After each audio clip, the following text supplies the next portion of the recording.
Afternoon, everybody. I'd like to call this meeting to order. This is the Finance Committee. It is Thursday, March 6, 2025. It is about 4:03 PM. We'll have the following, this minute will be video recorded and broadcast over local access channel and through the town website at www.eastham-ma.gov. And the first item on our agenda is the minutes of February 27th. And thank you, Mira, for putting them together for us. You were absent, and Fred, who's not here, at least to my knowledge, was not here either. Do I have a motion to approve the minutes of February 27th, 2025? I make a motion to move approval of the minutes of our last meeting. Roy, do I have a second? I can second that. This is Kate. Oh, okay. That's Roy and Kate. Is there any discussion? All in favor? Roy, Kate, Steve, Patty? Oh, you're not here. Ron, 1, 2, 3, 4, 5, 6. 6-0. Okay, and we have some guests here today, and so we've got the zoning discussion. So do you want to, the two of you want to come up or no? You don't want to come up. You're just going to sit there. I just wanted to again say that when any of us speak, please remember to, I don't know, make sure you're close and use your hand maybe to hold it and make sure that you're able to speak so that the folks Zooming can hear us. Because we've had some issues in the past on that, so I'll let Paul proceed with the zoning. All right, good afternoon, everyone. Paul Lagg, Community Development Director, and happy to be with you here today to go over the proposed zoning. I have some slides to walk through with you all.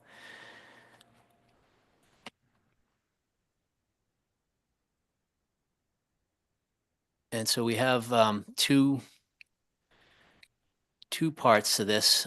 Proposed amendments to the Eastham Corridor Special District and the changes to the accessory dwelling unit bylaw. Do you want me to click or I don't mind to? Thanks. So just a quick recap, the ECSD is basically the zoning bylaw that governs the Northeast Ham Business District. Roughly from Arnold's Restaurant up to just past tea time along Route 6. And then there's some districts along Massasoit Road in the area of where Cape Associates is and that general area.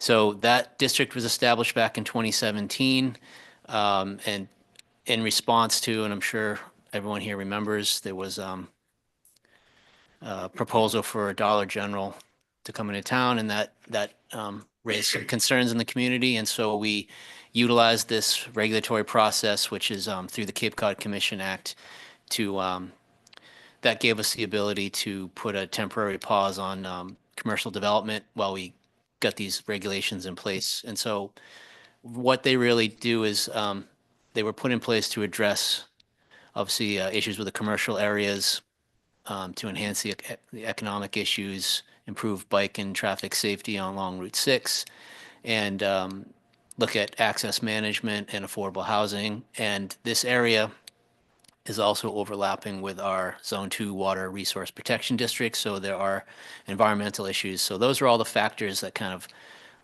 are under the umbrella of this ECSD district. It's been in place since 2017. It's served us fairly well, but there are reasons to look at updating it. Namely, it's been a few years now. The town has done a lot of planning and a lot of things have changed in those years. And we really want to update the DCPC is District of Critical Planning Concern. It's basically synonymous with ECSD. Sorry for the acronyms. They're one and the same. Really, over the last few years, we've created a strategic plan. We have updated our housing plan, wastewater, all kinds of planning with Tea Time and Route 6. So we really need to make sure the zoning reflects what is represented in those plans. There are, like I said, the zoning has served us pretty well, but there are some shortcomings that we want to address, and I'll get into the specifics. But really, the architectural vision of over time creating this area as our as our village center, we want to make sure that the zoning reflects that adequately, and that we anticipate what's going to happen in the future. So all of this kind of falls under the mantra of live, work, and play. All of the proposals that we're putting forth do align with and are consistent with the DCPC, the purposes and goals that were put in place back in 2017. And that's important to maintain that consistency because these bylaws, they need to be approved at our town meeting, but they also need to be approved by the Cape Cod Commission. And they actually were approved last week at the hearing. So that's really what the commission's concerned with, is looking at all the changes we're making to make sure basically it's consistent with why we created this in the first place. So I'm happy to report that we did get unanimous approval from the commission last week. So it all goes back to maintaining the goals of the DCPC, creating this village center centric zoning. Just some background again, the majority, we're not starting from scratch. The majority of the regulations that have served us fairly well will remain in place. We're really looking to augment that language and clarify the bylaw, make it more user-friendly. A lot of the new language that is going into it is based on model bylaws developed by the Cape Cod Commission. And so it's been helpful in putting these things into our bylaw because we know that they're not totally untested and there's good solid planning behind it. And obviously, as I mentioned, we've done so much planning over the past few years. This is really the adoption of these changes are really kind of the next logical part of the process, the planning process we've done over the last few years, and kind of everything's been leading up to making these changes. A lot of work's gone into this. I have to acknowledge the hard work of the zoning task force and Mary Nee, who's here today as the chair, and they've just done an outstanding job and a tremendous amount of work. There's no way that I could have put this all together myself. So they've met really over 25 times now. Lots of feedback from local businesses, meeting with colleagues in other towns. The Cape Cod Commission has been working with us throughout this whole process. We've had a number of public info sessions just recently. A couple weeks ago, a good session at the library, so over 50 people attended, and we had good cross-section of folks, different age groups, which is always nice and a struggle for us in town, but we did get some variation, so that was good. Can I ask you a question, Paul? I did attend the second session. I unfortunately had something else going on and I missed the first one. I noticed you weren't there at the first one. I'm gonna have to put a disguise on or something. Did you get a lot of questions as a result of the first meeting? As I said, I Yeah. didn't attend. Yeah, there was a fair amount of questions. A lot of them were just clarifying exactly what we were intending, but yeah, there was good interest and good back and forth. Was there anything in particular that they were concerned about or? I don't no real Nothing. concerns. I don't anything. Okay. Very that- I was just wondering, It was because the just- second session was I mean, when I did get there, there's only maybe about 15 people there, so they didn't have too much to say. Yes, no, I think as Paul mentioned, we had some younger folks there and they got Well, up that's and good. spoke.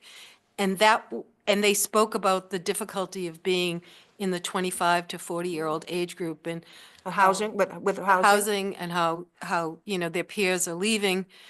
And so they were positive in the sense that the combination of housing and as well as commercial Commercial. development was very hopeful for Mhm, them. That was sort of the message. They felt that they had some hope in terms of the future. Now, I should introduce you, Mary Nee, that's Ron Leno, Patty Anderson, myself, and Peter, but just, yeah, I think you know the other folks. Yes. And the folks, well, they're up on the Zoom right now. Thank you, Paul. So really what we're doing with the changes is we're introducing the concept of form-based code into the bylaw. So again, we're not starting from scratch, but we're trying to add in specific language to clarify certain sections and strengthen the language for consistency. And the form-based code is basically, it's a type of zoning that is organized around the physical forms of the building. So kind of standard zoning is focused more on the uses. So it has a use table and it tells us residential in this part of town, commercial here, industrial there, and it kind of segregates these uses. We're going to keep that element certainly, but this is really, as I said, to augment what are the buildings, what are the sites going to look like? And it really tries to use pictures, diagrams, more simple language to make the bylaw more user-friendly. And how I've been describing it is really, it's like a recipe. It's a cookbook.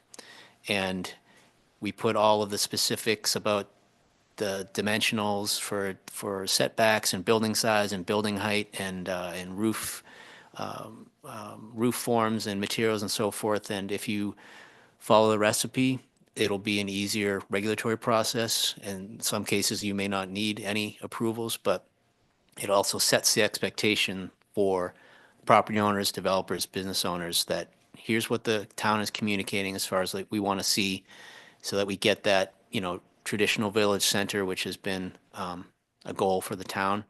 And it will hopefully, we believe, simplify the whole process. And I think it, as I said, sets out expectations for the applicants and the board as they go into these projects. I have another question, based on what you're just discussing. Is there any, what is the basic, or I should say, what is the height that is allowed now in town, and is that changing? It is. Actually, I think that might be the next slide. Oh, okay. Thank you. No, I'll get to it one more slide, I think. We are proposing some changes to the zoning map itself. Tea Time property, as we all know, it's currently zoned limited commercial. We're proposing to change that to transition commercial. And I should have mentioned before, this whole ECSD is broken up into 6 sub-districts, and each sub-district has its own dimensional requirements and uses that kind of subtly change, because the goal of this is really the core village center is really targeted for the Brackett Road Route 6 intersection. And the zoning works that as you go north and south, it's intended to get less intense and eventually filter out to just residential. So going north and south, we want things to get less intense. Tea Time, as currently zoned, actually wouldn't support the types of uses that were identified by the Tea Time Committee and all the work that they did and all the feedback we've got from the community. So we wanted to adjust that so that at least we know, depending on, nothing's decided yet, but we want to at least make sure the zoning could accommodate any range of the things that have been talked about for that. So that's a change. There's 2 properties on Route 6 that we wanted to change, again, to transition commercial, just to allow for a diversity of uses on that site, and also to even out kind of on both sides of Route 6. Those 2 properties are currently zoned office residential, which is the least intense use, and it just seemed to be very unbalanced to have the core commercial right across the street from what, the least amount of options. So we wanted to recalibrate that to balance it out. And then a couple of properties on Brackett Road, again, just to balance out the core commercial along Brackett Road, so that basically is even with the adjacent parcels.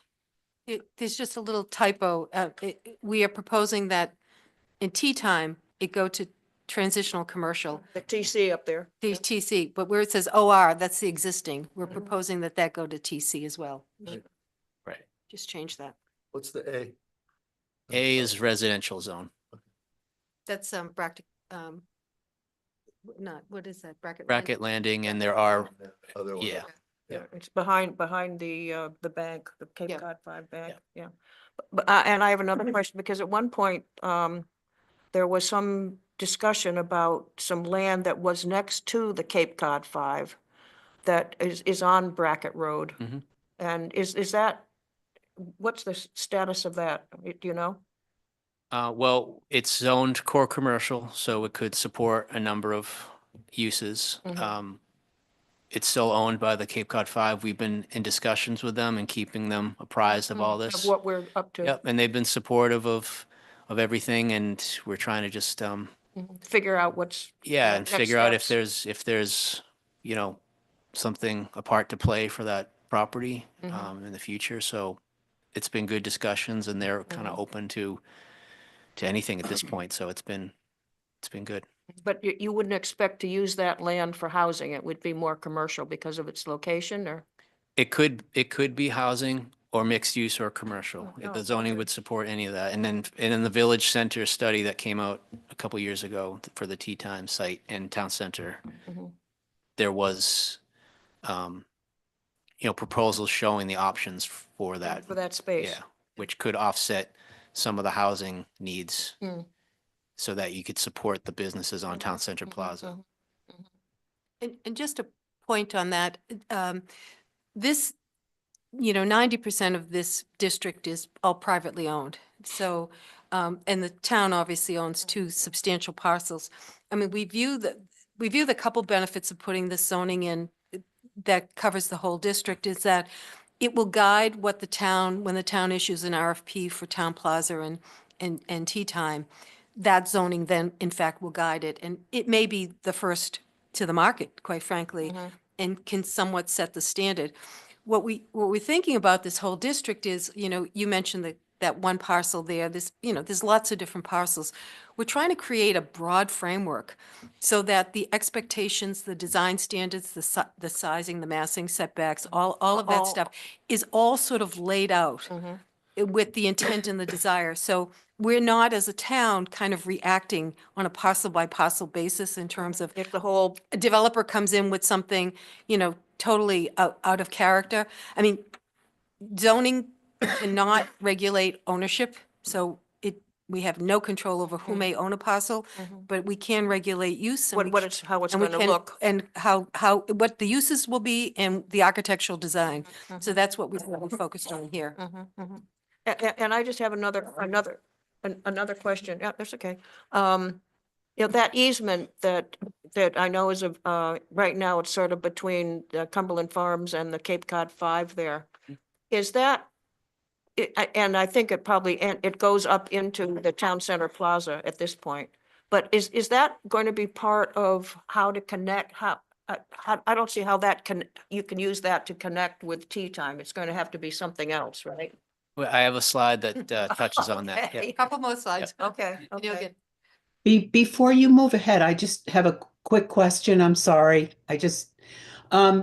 Paul, if you could just speak to on a very granular level, for those of us that are familiar with Tea Time and the fact that it's kind of been sitting the way that it sits, has been sitting the same way for feels like forever. What were the obstacles that you guys are trying to now mitigate in order to have this be more open and within your vision? I guess I'm asking, it seems like you really couldn't do anything with Tea Time. What were the changes that were made from what it was to what it will be if this passes? I don't know if that makes sense. Well, I think I'll try. We are not making any changes to the development ideas that came out of the Tea Time. Mhm. What we were saying is when we looked at the zoning, the ideas, the whole range of ideas, mixed use, commercial, community center, open space, housing, all of the things, we don't have the zoning in place right now to support the concept. So by moving it to traditional commercial and with a few other recommendations that Paul will make, the zoning will be in place. Again, we're not developers, so the town will go out with an RFP, they will engage developers, exactly how much housing, where the housing will be, what it looks like, you know, what it is specifically, that'll be a whole other community process. But the regulatory framework that allows that to happen is what we're trying to put in place right now. You just answered the exact question that I had. Thank you. That's Okay. really helpful. It seems like everything was handcuffed before. It was, but I don't even think we as a town completely were aware of how mismatched the zoning was to the planning studies. And let me just say, as a broad, we list all those planning studies just as an approach that the task force has taken over the last 4 years. We look at all the planning studies and we sort of identify the visions, the goals, and then we look at the zoning and say, okay, how does our regulations support these visions? I mean, we're not trying to recreate visions. We're taking town-approved strategic plans, housing plans, multiple plans, and then looking at, is there a regulatory framework that'll allow us to do that? That's sort of how we approach this, as opposed to, we're not recreating the work of the Tea Time and Town Plaza committees and various other committees that have worked on these various aspects. Can I ask a question while we're on that slide? On the Nickerson property? Because I could swear you did something a few months ago where if something's already in business, like the Cumberland Farms, they won't have to change what they're doing. But if something like Nickerson, if a new business goes in, they have to comply with the new. Well, under zoning, if Under- your property is not being used for over 2 years, then you lose your legacy provisions. That's what, Yes. that's That's the term. right. I saw you guys do You that. on you the lose site. your legacy provision, and that's existing law, not something Okay. we've proposed. How long has that not been used? It's been a while. Yeah, does anyone, Long I time. remember reading something about it that someone who owns Nickerson had big plans for this and a hotel he owned in Eastham and nothing's been done. Mhm. Do you remember that? It was maybe in the, Yeah, I'm not sure I recall the details on that, but the use expires after 3 years. 3 years. And, so it would have to conform to but the exactly. what's- building setbacks and things remain for as long as the building's there. So that's important for that lot because it's a very small lot with tight setbacks. So if you had knocked the building down, which maybe would have been an improvement visually, but then they would lose, depending on how you feel, but they would have lost their setbacks. And so there's, it gets into some of the nuance of the legacy protections, but basically the use of the garage is expired at this point. So anything new, they may be able to benefit from the setbacks and where the building is situated now, but it would have to be a use that is allowed, Thanks. which that would not be an allowed use anymore. In terms of the form-based part of it. Oh, yeah. Sorry, Peter. Kate'll kill me. It's on me. Form-based part of it, for that, using that property as an example, if somebody wanted to redevelop that, the form stuff is going to be codified, it's going to be, they are going to have to, rebuild with architectural restrictions and Right. regulations. Yeah. Yep. And all that whole area. Correct. Peter, you're clear as a bell. All right. So the reason, Paul, on the same parcel, I guess, using the form-based code, does form-based code allow reconstruction? I understand what you said about the legacy protections and the setbacks, but if they were to redevelop the site from scratch under form-based code, depending on the form and functions and materials that you might agree with the developer, does that give them any more flexibility as to setbacks and other things like that? not for setbacks, although the setbacks have been reduced quite a bit from what was on previous, so the setbacks are pretty generous to begin with. So because we recognize that we want part of this is we want folks to be able to maximize the use of the property. So this is kind of how these things work in tandem, is that the zoning allows you to get closer to the setbacks, but you have to have, architecture and height standards where it's not going to be, oppressive to the surrounding abutting properties, and landscape and buffering, all these things. So it kind of like is a balance between giving some latitude to let people maximize the property and what you can do on it, but protecting that with guardrails on the architectural and the site design and the landscaping and the buffering and all that kind of stuff. Would they have to go before the planning board? Yeah, planning board, is the approval board. Approval. Yeah.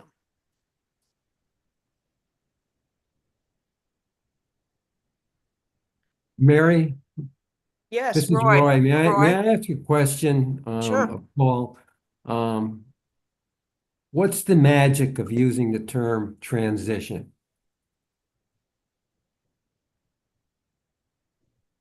Transition, Commercial. What kind of flexibility does that give you? it's not, I wouldn't look at it that way. It was really just a name to denote as you move away from core commercial. And so that district is in between core commercial and limited commercial, and that's really where the name came from. It's in between the two. So as a transition from the highest intensity use to a lower intensity use. That's where the name came from. Okay, thank you. So, sorry, I got one more slide. Then we're going to get to the building height. So just briefly, I mentioned the standard zoning really deals with the uses and where those uses are allowed. That's done through the use table. We're keeping the use table, but we're taking the opportunity to consolidate it. It's just kind of lengthy, and there's a lot of items that can be consolidated. So for example, we list convenience store, gift shop, barber shop, ton of other things. That all really boils down to retail sales and service. So we're trying to clean up the use table and shorten it in some cases. But we also want to add in clarity of specifically things that we want to allow. And namely, we're adding in specifics on types of housing, multifamily housing to be specific. And we also want to be very clear on things that we want to prohibit. So drive-throughs and gas stations are prohibited currently. We're just adding some language to strengthen that. And really that deals with one of the primary items when the district was created, as I mentioned, was dealing with traffic on Route 6. And those uses specifically are traffic generators. And so we don't want to encourage those. We want to actually prohibit those. So it basically means you can't do any new drive-throughs or new gas stations, which again, the Nickerson garage use is expired, so you couldn't restart that under the bylaw. So I have a question. If all of this was in place a number of years ago, would the Cumberland Farms be allowed? No. No, Well, Cumberland Farms would, but not the gas not the station. gas station component, correct. Or, Yeah, yeah, not the gas station. Yeah, the gas and station. if the the gas stations there, we would hope, and don't know if this will come, but maybe 10 or 15 years from now, I don't know. They've been around for about 10 or 15 years, so that they may be at a point where they need to redevelop. Hmm. If they were to redevelop, their store would have to come to the front.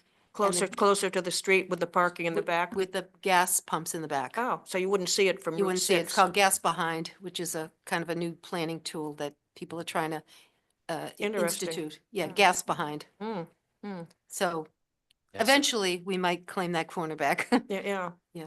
So actually, just to fix my answer, there's possible that the gas station could have gone in because there was a gas station there too. So this goes back to right. the legacy rights and everything. But if these had been in place, we could have pushed harder to get, well, they definitely would have had to adhere to all of the Yeah. architectural things and then The putting the fuel way it's- behind. Yeah, the so way we it would is have, right now would not have been yeah, allowed. we would have had a much different setup. Yeah. Look Yeah. different. So I mentioned we're adding specifically multifamily housing into the use table, and you may have heard the term this missing middle, which basically is multifamily, but everything from ADUs, everything that's in between a large scale apartment building and a single family home. So those things that are in the middle, ADUs, smaller multifamily buildings, townhouses, those are the types of housing that we're trying to incentivize and put specifically as allowed by right into the zoning table. And as Mary mentioned, we have the two town-owned properties, and, decisions will be made on the use for that, but just for sake of argument, even if 100% of those properties were used for housing, that wouldn't even come close to what we need What to we address. need, Yeah, so yeah. really, the housing needs have to be addressed primarily through redevelopment of the private properties in this area. And these are the areas that can handle a little more density and will be adjacent to wastewater and other facilities and other infrastructure. So it's fortunate in that respect that the opportunities there, we could address a big housing need in this area. And so we want to make sure that's covered in the zoning. And these things, again, it's a balance, allowing these other types of housing, which is not, we don't really have anything like that, is a change, but that's where the form-based code comes in, because it's guardrails about how the buildings and how the sites are going to look, and that they're appropriate to Eastham and the town's character, and that's maintained. So this whole thing is a balance between giving some, Need and addressing architectural. anticipating and knowing and anticipating the needs and trying to address those and give some latitude to owners and developers so they actually, get these things built and financed and make them pencil out, but having the guardrails that we're going to have quality sites that reflect what we want Eastham to look like in the future. So these things work in balance. So at one point I think a while back, they were saying that the space that we're talking about would provide something like, I think it was 83 or was it 83 residences? Based on all the work that you've done since then, do you have any idea how many housing units this would be available under this newer process? We don't have a definitive number, but as Paul will go along, in addition, remember, this is covering that whole district Right, from right. Arnold's to basically the Chocolate Cafe. Right. We have, and we'll talk about it, there's land behind our commercial properties. Some of the properties go very deep. So there'll be a concept that Paul will speak to in a moment, which is back of the lot housing. So there's opportunities all along this corridor. For housing. And, and there's, again, Paul will show roadway structures, et cetera. So it's tea time and Town Plaza will certainly be a substantial piece of that. Again, it's in a mixed use with, ranges of affordability from, totally affordable to market. What we heard in this process and what we saw in a number of communities is that there's a project I would say to folks, take a look at down in Provincetown. There was 3 buildings, 65 units of rental housing. They did this on an acre. It's still, the design was really quite nice. But what we heard back from state officials is 65 seems to be like a sweet spot for town subsidies. It's the state really likes properties in that 65 to 80, probably because tax credits have to be spread across the state, et cetera, et cetera. So those kinds of developments is really, as I said, a sweet spot, but we'll talk about height and other things. We're hoping that in addition to some town-sponsored, maybe affordable kinds of activities, we're going to incentivize people to do lots of other housing, rental housing. And I think that's an important point that came up at the town meeting. 96% of all of our housing is single-family residence right now. Yeah. And we've had, we've lost almost 400 units of rental housing, and people will say, well, where was that? That was single-family homes that were being rented in our Rented community, out, and yeah. that was the history. We Mhm. all know the economics of short-term rentals or whatever has upended that economic model. So we still need about 400 units of rental housing to sort of maintain that housing. It's just, there's, this town developed initiatives that should continue in the residential districts and, looking at numbers between ADUs and leasing programs, et cetera. It would be great if the town could pick up 10 or 20 of And those units anything. at a year. That would be Yeah, great yeah. if we could get projects.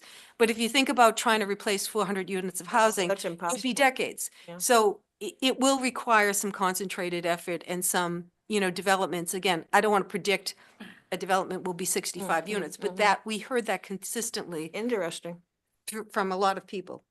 That but that's a number. it penciled out in terms of what Financial. financially they could do Mhm. and the developers getting a return on their investment. So that's just a data point. Yeah, thank you. So one of the strategies we're introducing into the zoning is the idea that we would allow for height bonuses. Kind of gets to part of what Rich was saying is, there is some flexibility when we get to in form-based code, when we get to height. Our current height limit is 30 feet. We're proposing that in certain situations, you could go to 35 feet and possibly to 35 feet and possibly to 39 feet. These bonuses are tied to the creation of specific types of housing that we need. So, for example, if you were just going to build a standard commercial building, there's no height bonus. If you're going to do a mixed-use building, meaning commercial, retail on the first floor, housing on the second floor, you could go to 35 feet. But those units need to be restricted to year-round rentals, seasonal workforce, or deed restricted affordable, the types of housing that we need. Similarly with multifamily and townhouse buildings in limited areas, so we're talking the office residential and limited commercial. For a multifamily, you could go up to 39 feet, but the setback requirements are a bit more. And the reason for that is those are the areas that Mary alluded to about off Route 6. These properties go back quite a ways, and they could handle a little bit higher density and a little bit taller buildings without being right on Route 6. Because they're not right on Route 6. Right, they're not on right on Route 6, kind of visually impacting the main village center. They can be set back. And again, all these things work in tandem. Like, these are not big box buildings. They got to meet all the architectural standards, roof forms, materials, and so forth. So nicely designed buildings and sites that fit in with the character of Eastham, set back from Route 6 and connected through some connector roads, which I'll get to in a minute. So this is where we're trying to bake into the code opportunities for some height bonuses, but with guardrails on them. So based on what I'm seeing there, all three types of what you're talking about there have to be year-round. Yeah, the height bonuses, you Yeah, only yeah. get the height bonuses if you're creating year-round year-round housing. And the 39 feet really comes from the examples we saw that Mary mentioned, the Provincetown example, a few others where there's a sweet spot with the number of units and how many units you can fit into a building and how that works out. So we wanted to make sure that the zoning allowed for the potential for a project like that would get that sweet spot of units. And really what we heard back from it was, a 3-story building at 39 feet could accommodate a certain amount of units, and qualify for the state subsidies and the tax credits, and really it penciled out nicely. So we want to allow for that, but only where it's going to be, appropriately cited. The other piece of that is the concept of putting some guardrails on the unit sizes. And really, this is trying to protect against proliferation of large kind of luxury sized units. So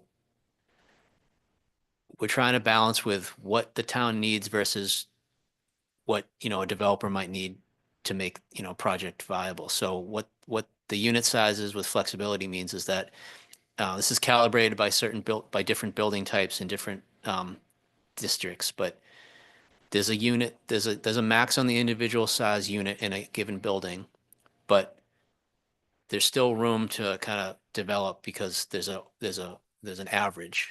So you can still have in a building, you can still have large units, medium, small units, but overall they have to balance out to skewed towards the smaller. So you don't have all All one. large scale luxury, apartments, condos that are going to be at a price point that isn't producing the housing we Yeah, need. the housing So that you need. yeah, so this was a concept that, we're trying to put some controls on it, but not have it so limiting that a developer, can't make it profitable. So that you can still get you can still find room in there to get your larger units for a higher price point and make it work, but it's not going to be skewed to, luxury. Just those, just Right. that type. Right.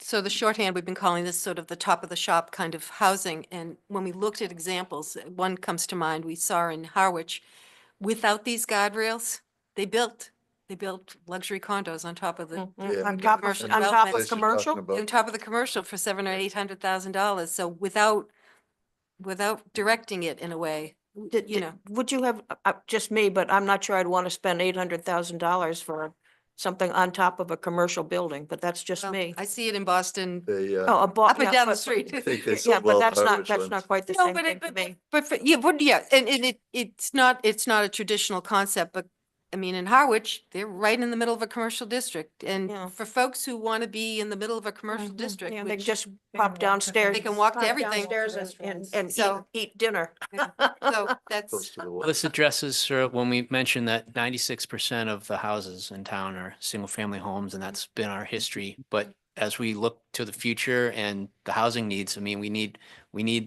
these different types of housing Right. for younger folks and for Yeah. other folks who want to downsize. And so, Yeah. there's a niche that we think will be filled as we, and also we want to attract diversity of age groups here and make it viable. So this is designed to carve out a niche for all these housing needs. Paul, on the 39-foot max height, that's not really though a full 3 stories. That's probably more likely than a 2.5 type story thing.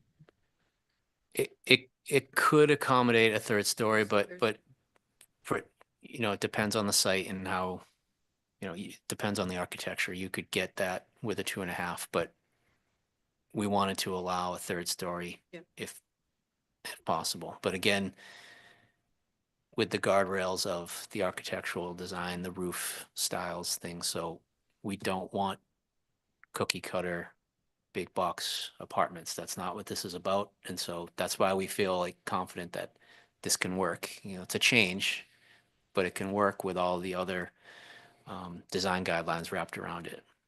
Rich, the Provincetown project was 39. Right. So that we kind of modeled after that, looking, because so many people kept telling us for multiple reasons why it was working. We said, But is okay, that a full 3rd story walk up? it- They're it's- full apartments at the It 3rd floor? is. It's just the way they managed the roof line and however. I thought that, obviously it's a 3rd story, but I thought it Yes. was part of the unit below it type of thing. No, it was a full 3 floors of apartments.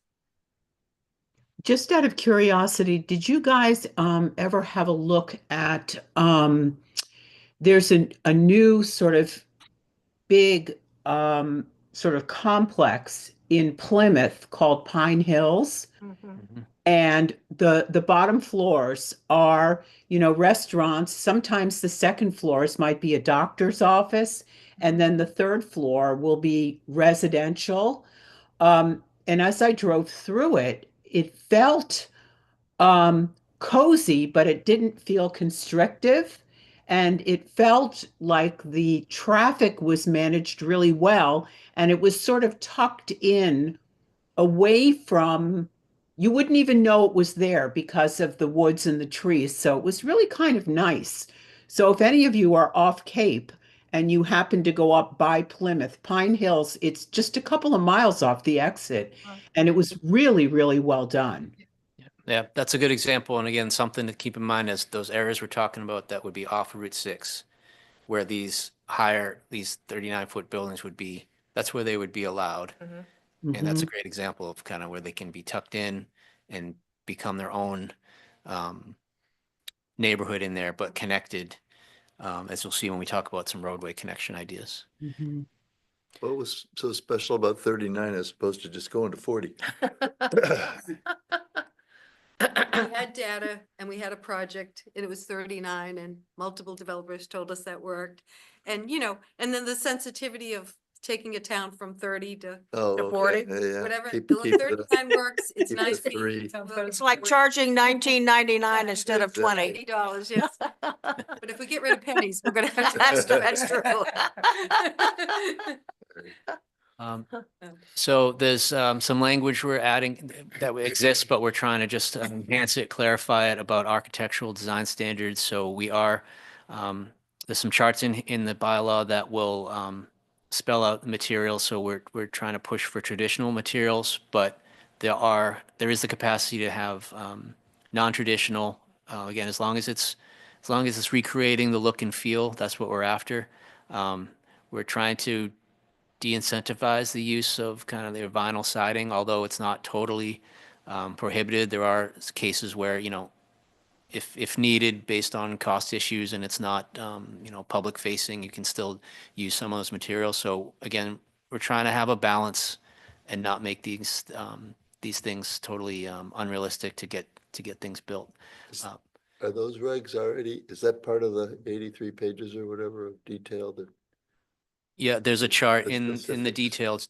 detailed actual bylaw. There's a chart that spells out materials, what's allowed, what's prohibited, what's allowed with special permit approval. It and so seems like forth. it's going to be the hard part to me, is the subjectivity of some of this stuff. And that's going to be the planning board's going to look at the There's a plans. range of materials that would be allowed. They're all sort of consistent with traditional New England Yeah. village. I mean, right now we say we want a traditional New England village. See Cape Cod Commission's guidelines. We have no standards.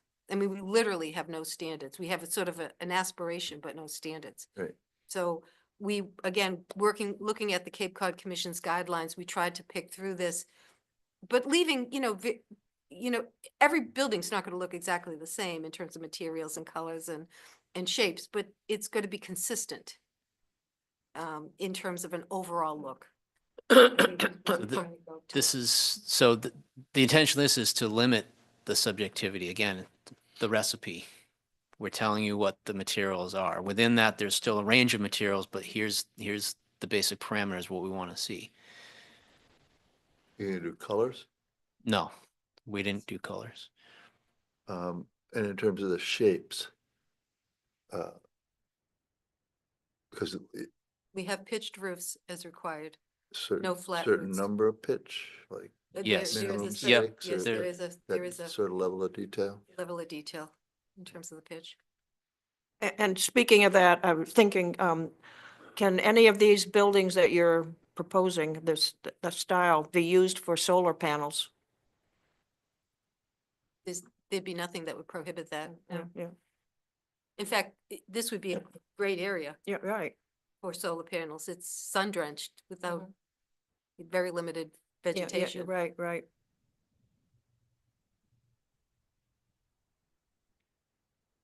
As I mentioned, this whole area actually overlaps with our water resource protection, the Zone 2 for the water supply system. So we need to be aware of that. So we have existing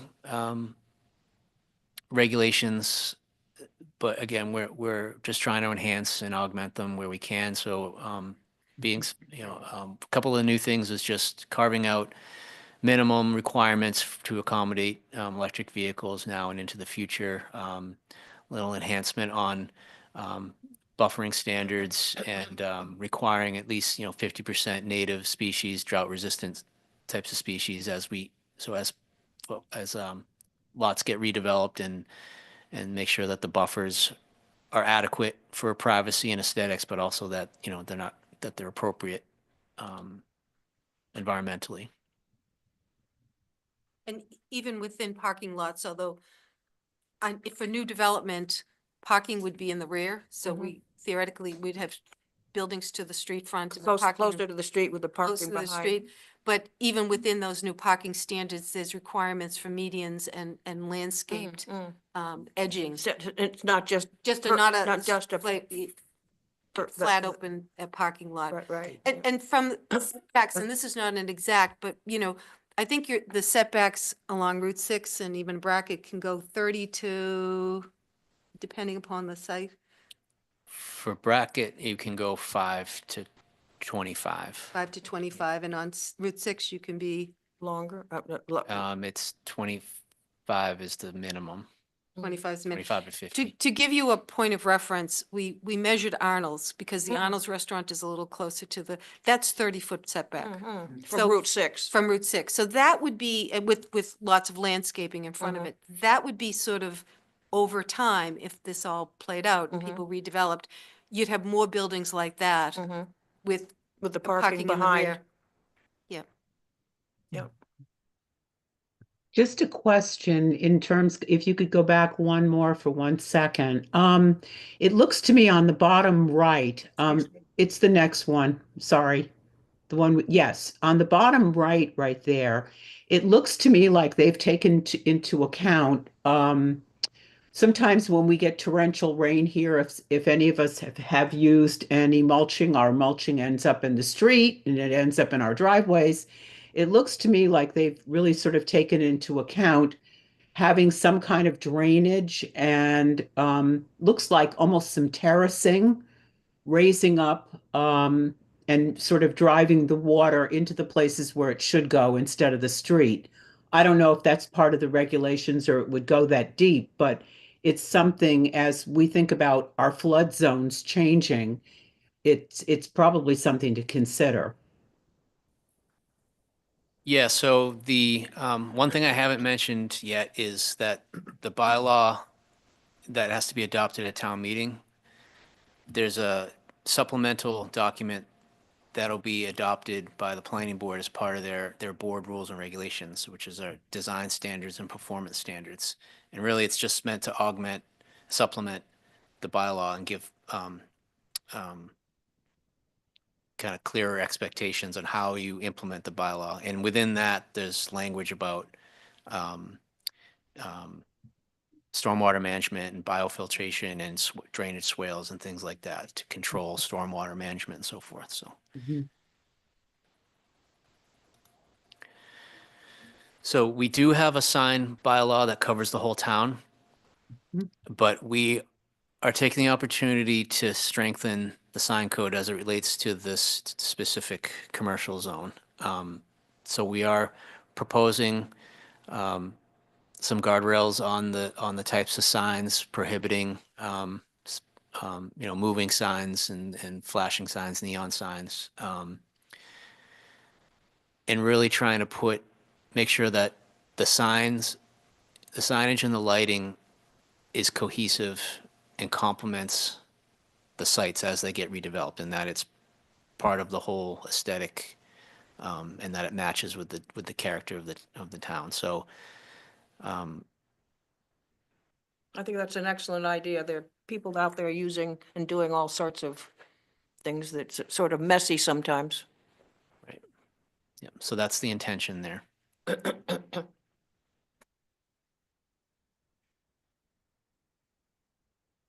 So a few slides on roadways. And this is where you can kind of see all these elements coming together. Route 6 needs a lot of work, and we are working with the state on that, and definitely will benefit from improvements. But it's still gonna be a major highway.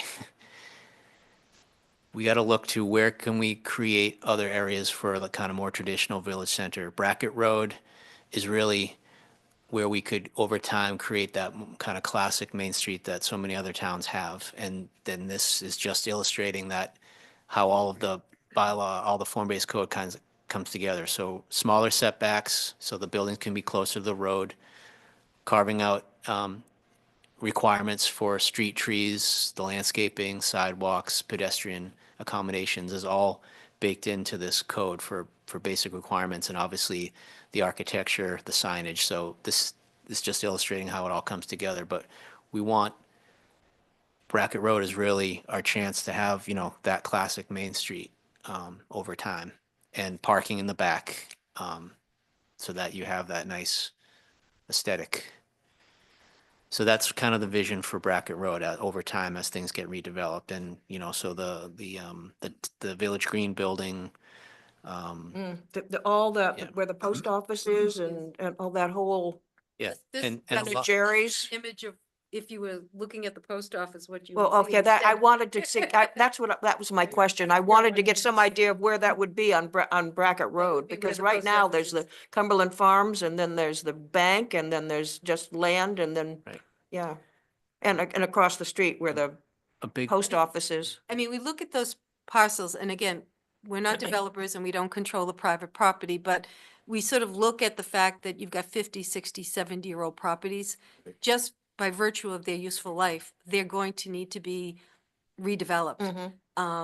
I mean, they can be, certainly can be maintained over time, but we're hoping that this incentivizes folks that, you know, whether it be house bonuses or the fact that, you know, we heard a lot from folks that commercial development is not a profitable Oh, I know. enterprise. In With the town cost here. of financing and the cost of business and the population we have here, and the notion that you could have top of the shop housing and not on Brackett Road, but in some places, deeper lots where you could have housing behind, you're adding economic value and cash flow that allows the commercial to happen and allows some of these other aesthetics to happen.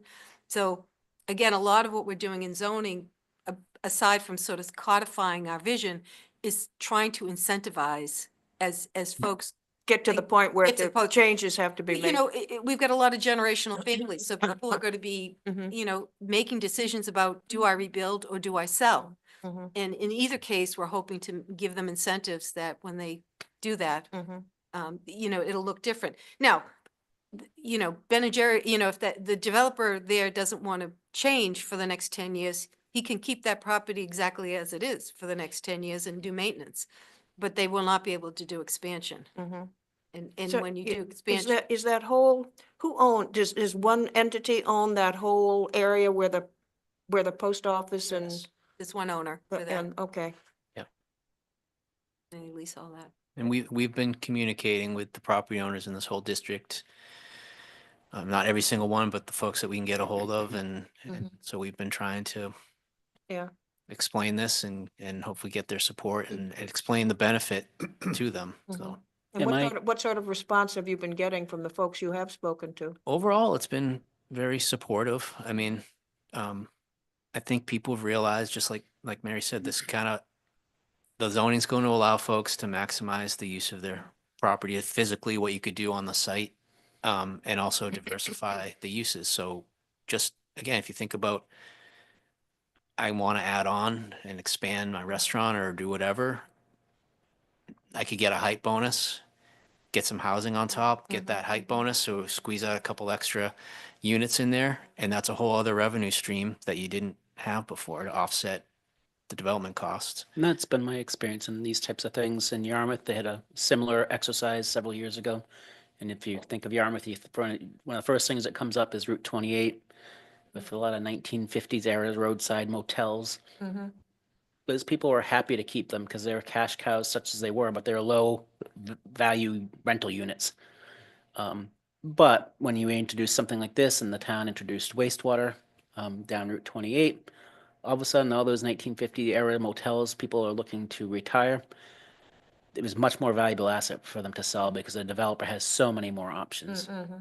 So, you know, whether you decide to change what you're doing or not, the value of that asset is likely increasing because of a redevelopment opportunity that didn't exist before. The location and the land. And that's how we get what we want to get as a community, you know, the look and feel that we're looking for.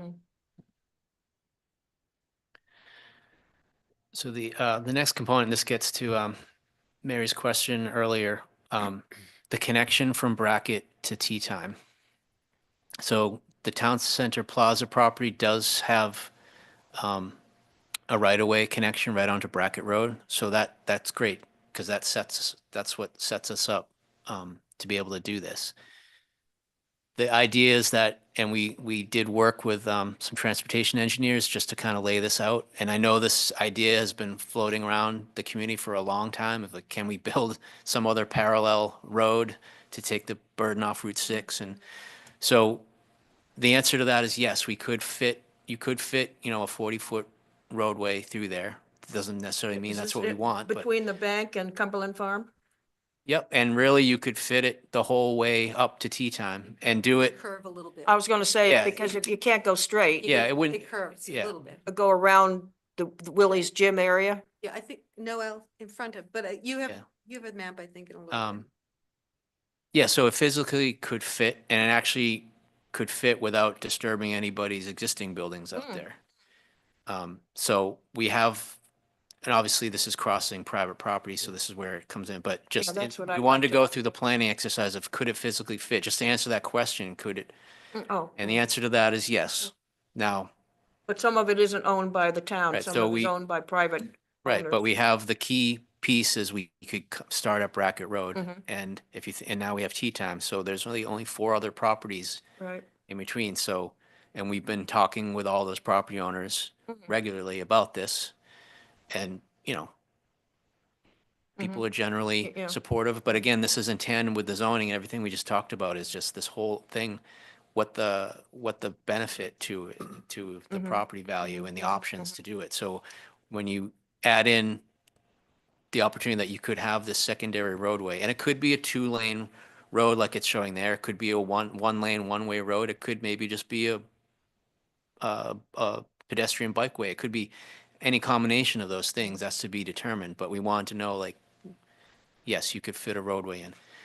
That opens up a whole potential for you. Now you have, and all those properties go back from Route 6. Yeah. I Yes, think but don't most of them go back to the bike trail? Some do, not all of them, don't go quite that far back, but you say, well, now I got a road running down the middle of my property. Well, the zoning doesn't have minimum lot sizes, so you could split your lot off. And even if you're left with a small piece, you can still, there's no minimum lot size requirement. So as long as you can meet the dimensional setback requirements, you could develop that site. You could sell that off and be done with it and sell it off, or you can develop that on its own. But now you have 2 street frontages. And as you start to picture redevelopment, you have you can face Route 6, but you could also face the inner lower use road that's going to attract more pedestrian friendly, more activity. And also the possibility of just having a whole new housing development through there. That would link Brackett to Tea Time with Right. whatever housing will happen there. So it really opens up and diversifies the possibilities for how all these property owners can use their property. Yeah. New revenue sources, new all Because kinds of one of things. my concerns was, obviously I've been aware of the easement, trying to figure out a way to connect that and the Town Center Plaza with the Tea Time. And obviously I was aware that some of that land is not owned by the town, it's individually owned. Yeah. So what you're saying, it makes sense, incentivize the folks that own that land to be interested in putting a roadway through their land and then using the land that they do have, depending upon what their thoughts are. If you put all of it together, I mean, if you think about on the right-hand side, it would be, if the road goes through, there'd be smaller lots, but you could do housing, Yeah, 100-foot off. So now you've got that revenue opportunity. You have 2 street frontages, one on this road and one on Route 6. 6. So you could rethink you may have a couple commercial entities, and then you get top of the shop housing. So there's a lot of built-in Yeah, incentives some to options, give people, other than just a straight yeah, financial commercial- options. financial options. And then this also sets up opportunity for shared parking, shared infrastructure. So we don't want everybody as they redevelop to have to build a 10-car lot, a 15-car lot, whatever it costs. and this plays into, as we develop the two town-owned sites, there'll be an element of public parking, but we want to facilitate, this is really the next phase if the zoning goes in, it's the facilitating all this stuff so that you're consolidating the curb cuts along Route 6. And you have shared entries off this new road, options for partnering with shared parking, shared circulation, shared, for the businesses, shared circulation for your deliveries, your service deliveries, all that kind of thing, so that everyone doesn't have to recreate every time they're gonna put a new building in or put a new restaurant in. And that's really what we want this to help facilitate also, so.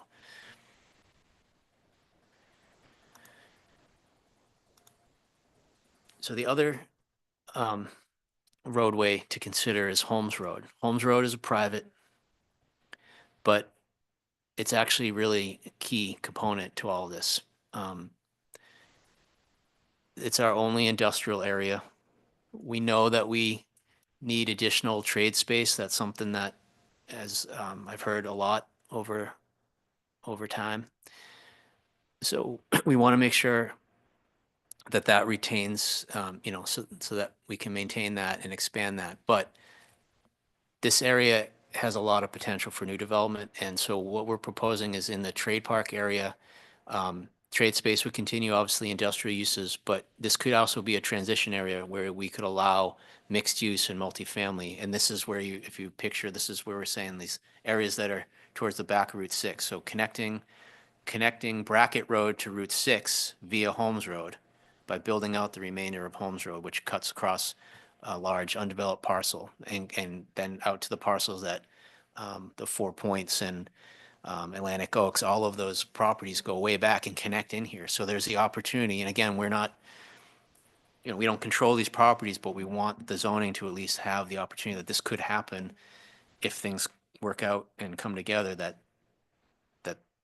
everything's in place to facilitate this. And again, this is where we're saying, like, back here would be an area that could accommodate a little higher density, some of those larger buildings, and kind of blend in with the Holmes Road district. And I know Holmes Road, it's tough to visualize that now the way it is when you drive up there, but over time, as things get redeveloped, that's why, it's easy to say, well, it's just the industrial area and, it's just trucks coming and going. We want that road over time to make incremental development so it becomes just like a perfectly nice road with sidewalks and street trees. And yes, there's industrial uses up there, but it's blended in with some apartment buildings, some top of the shop buildings, and some larger multifamily buildings. And again, connecting it from Brackett to Route 6, taking the burden off of Route 6. This would be adjacent to the wastewater infrastructure. It's adjacent to the bike path. So there's a lot of opportunity here. And again, as I said, this area could absorb a lot of housing and still be right adjacent to the core village center. Yeah, I'm just trying to figure out this, it's the lower road that's Holmes Road. Yep, Yes. Where you see number 1 and number 3, yep. right? Yeah, so what this is showing is basically the gray buildings are the existing, and again, we're trying to visualize like not disturbing anybody's existing building. So all the gray buildings are there now. All the orange buildings are just conceptual of how what the zoning would allow for setbacks, for green space requirements, for sidewalks and so forth. So we're showing like all these things physically could fit in some combination. This is just showing one. So this is really the end of Holmes Road where you get into the undeveloped property. It could be built out in a whole new road. It could be subdivided. It could be built out as one development, any number of options there. So I'm just trying to, the Holmes Road there, the bike path is below that. No, it's above. That's what I'm trying to, But see the Cape Cod Rail I Trail see up that top? up there and, Yep. yeah. So there is actually a paper road, or is it even a road up top there? It's the power line. Next to the power, there's actually, There's Yeah, a they're using panhandle. it. Yeah, the The- lot at the end of Holmes Road is Panhandle's vacant, all but bad. there's a panhandle. Yeah, there's a connect- circular Yeah. area Right. at the end of Holmes and Road. all of these cross sections are just conceptual that the landscape designer, I mean, there's just Holmes Road, all of these cross streets, but Mhm. he was identifying from the potential of what could be Though here. they're not there now. They're not there now. No. And two things, I think we're identifying this as having very undeveloped, having enormous potential for both economic development as well as some housing. And so our proposal is just to put the zoning in place that could allow this to happen. But we also have sort of what I call an administrative recommendation that we really believe that, and I know the town's got housing and wastewater and a lot of things on its plate right now. We think there should be an economic development master plan here. That this special area, we should maybe seek some state funding or something to really do a comprehensive master plan. Not only just to lay out roadways and really fine tune the potential here, but also identify some of the, there may be industries, emerging industries. I said this at one meeting, the Cape Cod Commission put out this newsletter that talked about the demand as we change septic systems and all the environmental considerations. There's enormous demand for that industry to grow.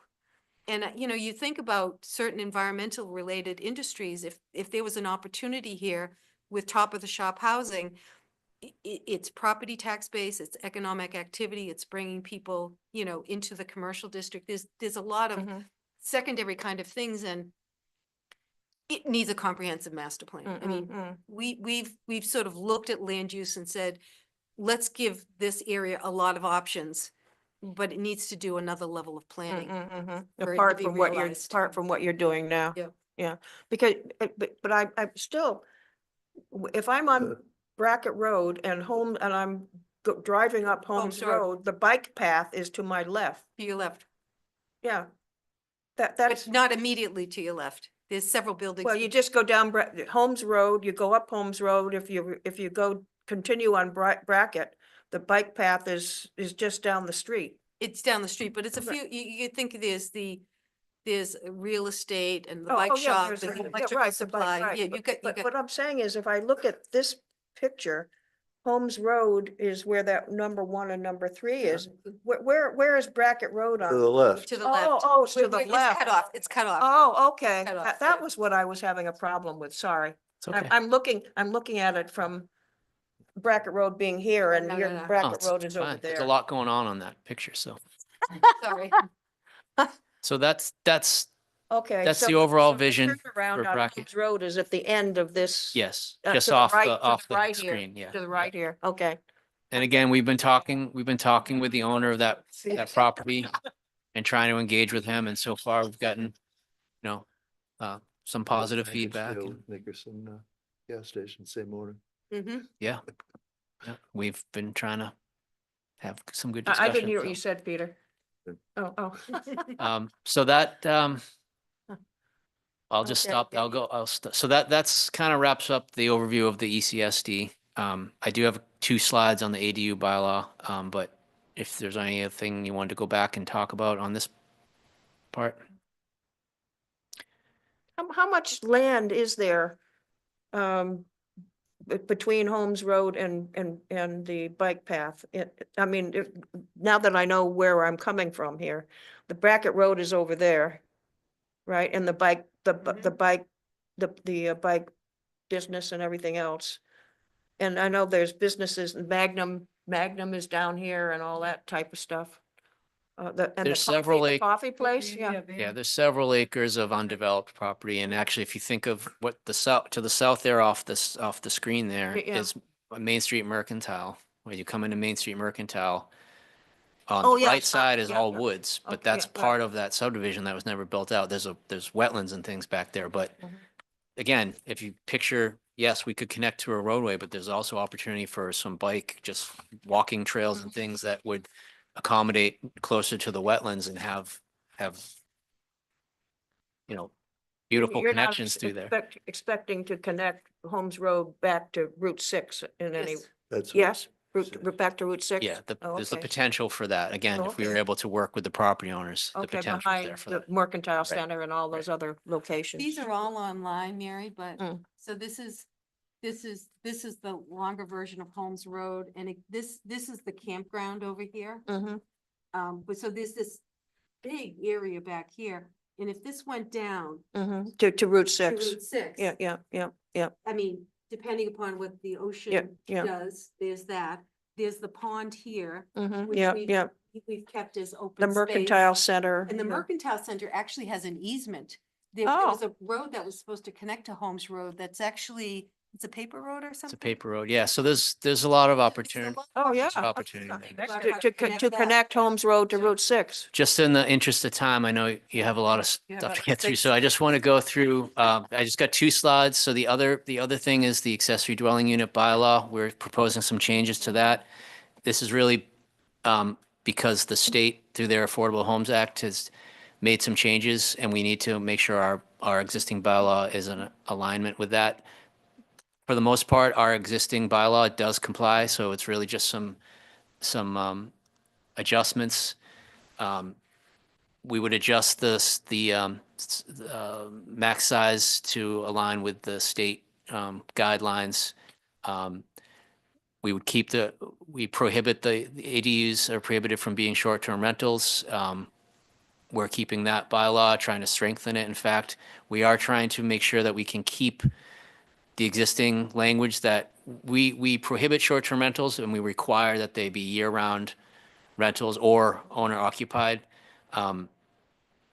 We want to make sure we can retain that language. And then really, as you can see, it's really minor changes for the most part and just making sure that we're in alignment with the state regulations. So I don't anticipate too many issues with that. And I guess the other major thing is that from the state's perspective, ADUs are now an allowed use by right. So a lot of towns require a special permit and it just creates some barriers to that. We already allow them by right anyways, everywhere except the Seashore District. And the only reason we did that is just because the Seashore District is kind of a unique situation and it has some other regulations, but basically the state has said that anywhere that's residential, primarily residential, should be by right. So we're going to make that change. But for the most part, like I said, our bylaw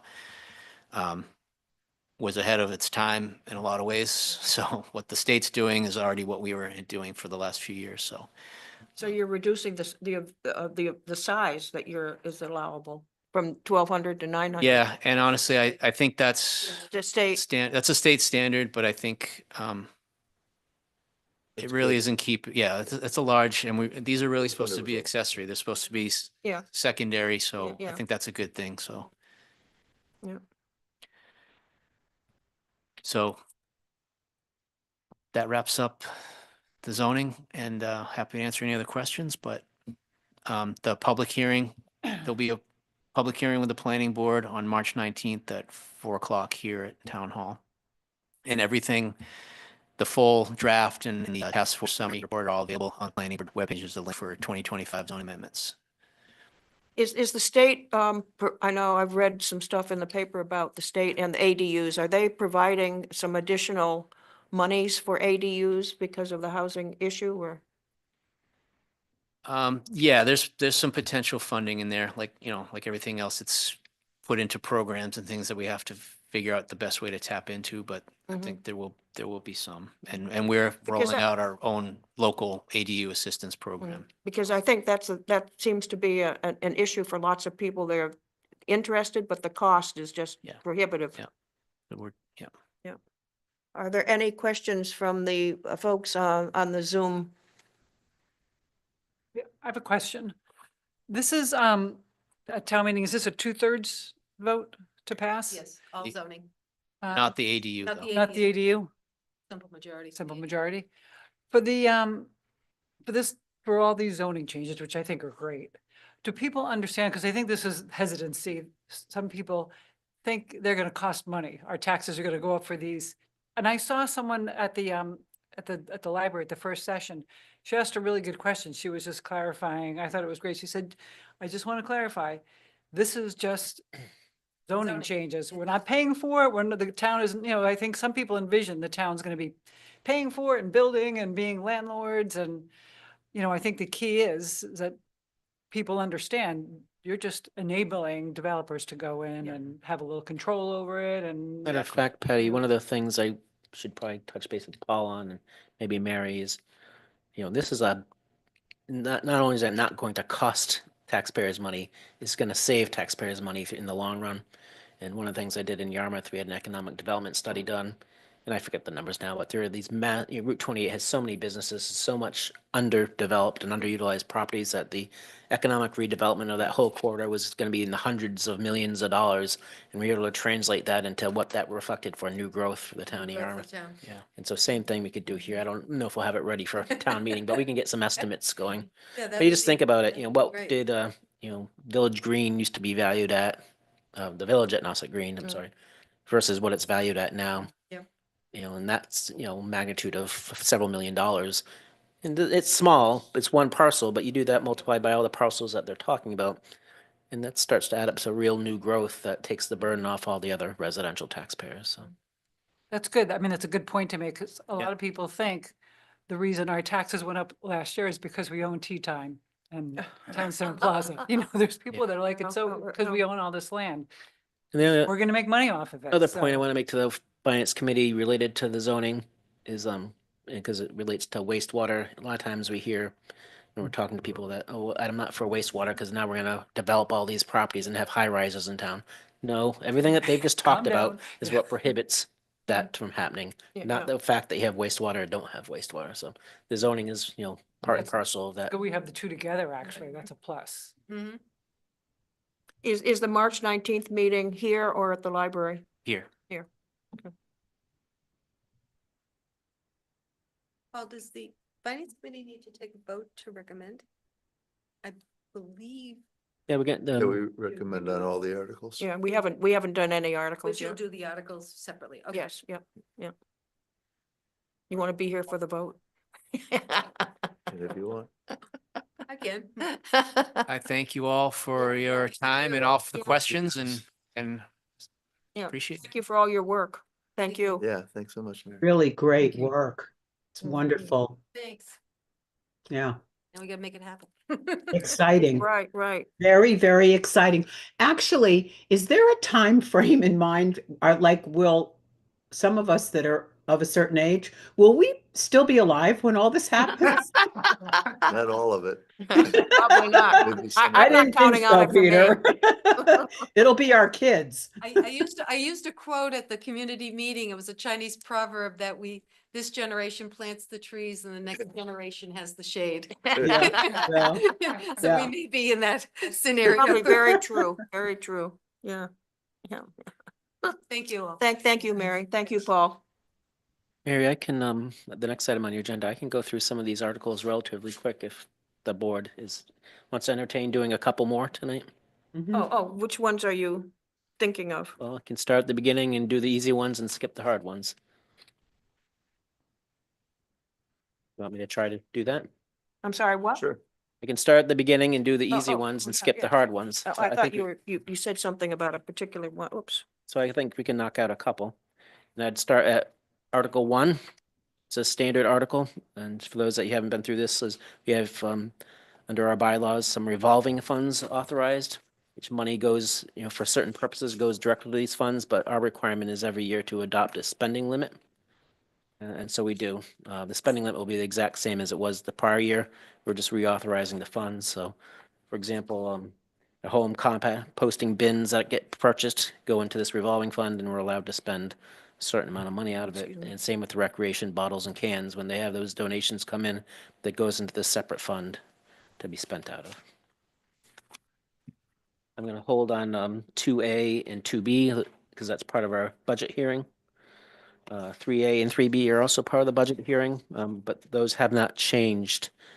3A is the same article per usual. For the new members that you might not know, we have a charter requirement that every town meeting, we include an article for the proposed 5-year capital improvement plan. And so that's so town meeting sees it and knows what's coming down the pike. So when they make decisions on other articles that are relevant to the fiscal year coming up, they have some context of that. But it's non-binding, non-committal. So in other words, we adopt the capital plan, but it doesn't authorize any money or any spending on any of the items in that capital improvement plan. What does spend the money is 3B, which is the capital budget. And On 3A, Rich, I'm sorry. Go on ahead. Peter. on 3A, I'm pretty sure that the new charter is chapter 7-4 Okay. through chapter 7-6. There's also a requirement in the charter, the current charter, for an annual public hearing on the 5-year capital improvement plan. Is that Part of the budget considered? hearing. The budget hearing, okay. And I have a question. I'm sorry. I think you moved ahead faster than I was moving my sheets.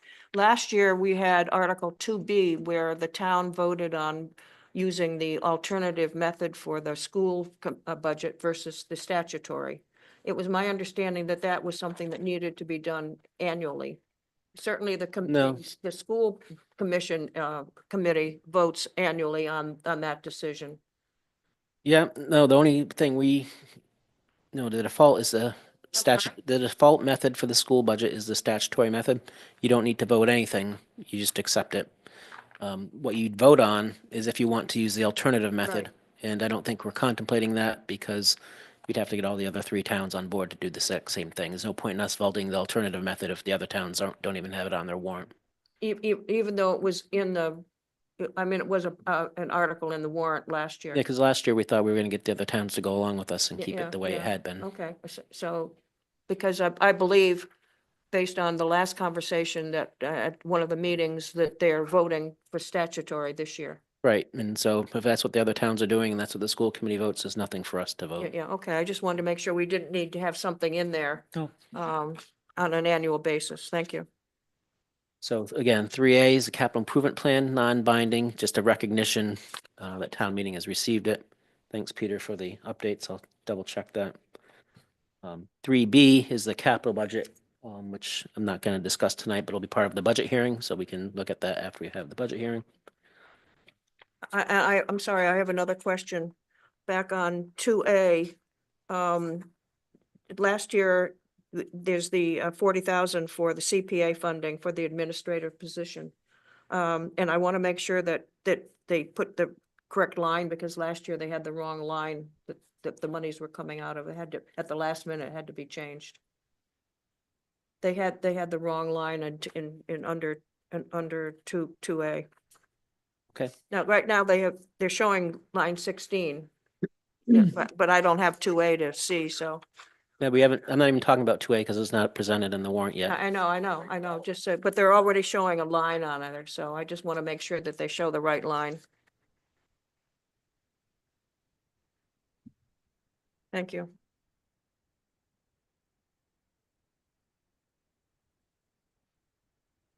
Um, 4, if we could just hold off on that. I do want to talk about 4A, so I think that's relevant for us to talk about sooner rather than later. But before we do, I'm gonna hit some of the easier ones first. 4B has to do with the prudent investment rule. Mhm. I sent you some separate information. This is a relatively new provision of state law. For many, many years, the state has restricted investments, long-term investments, i.e. our trust funds only, not general fund monies. We don't invest general fund monies. But in Eastham, our history has been we also don't invest our long-term trust funds, which means that over time they lose their purchasing power. $500 or $1,000 scholarship used to be a pretty good scholarship, 30 years ago.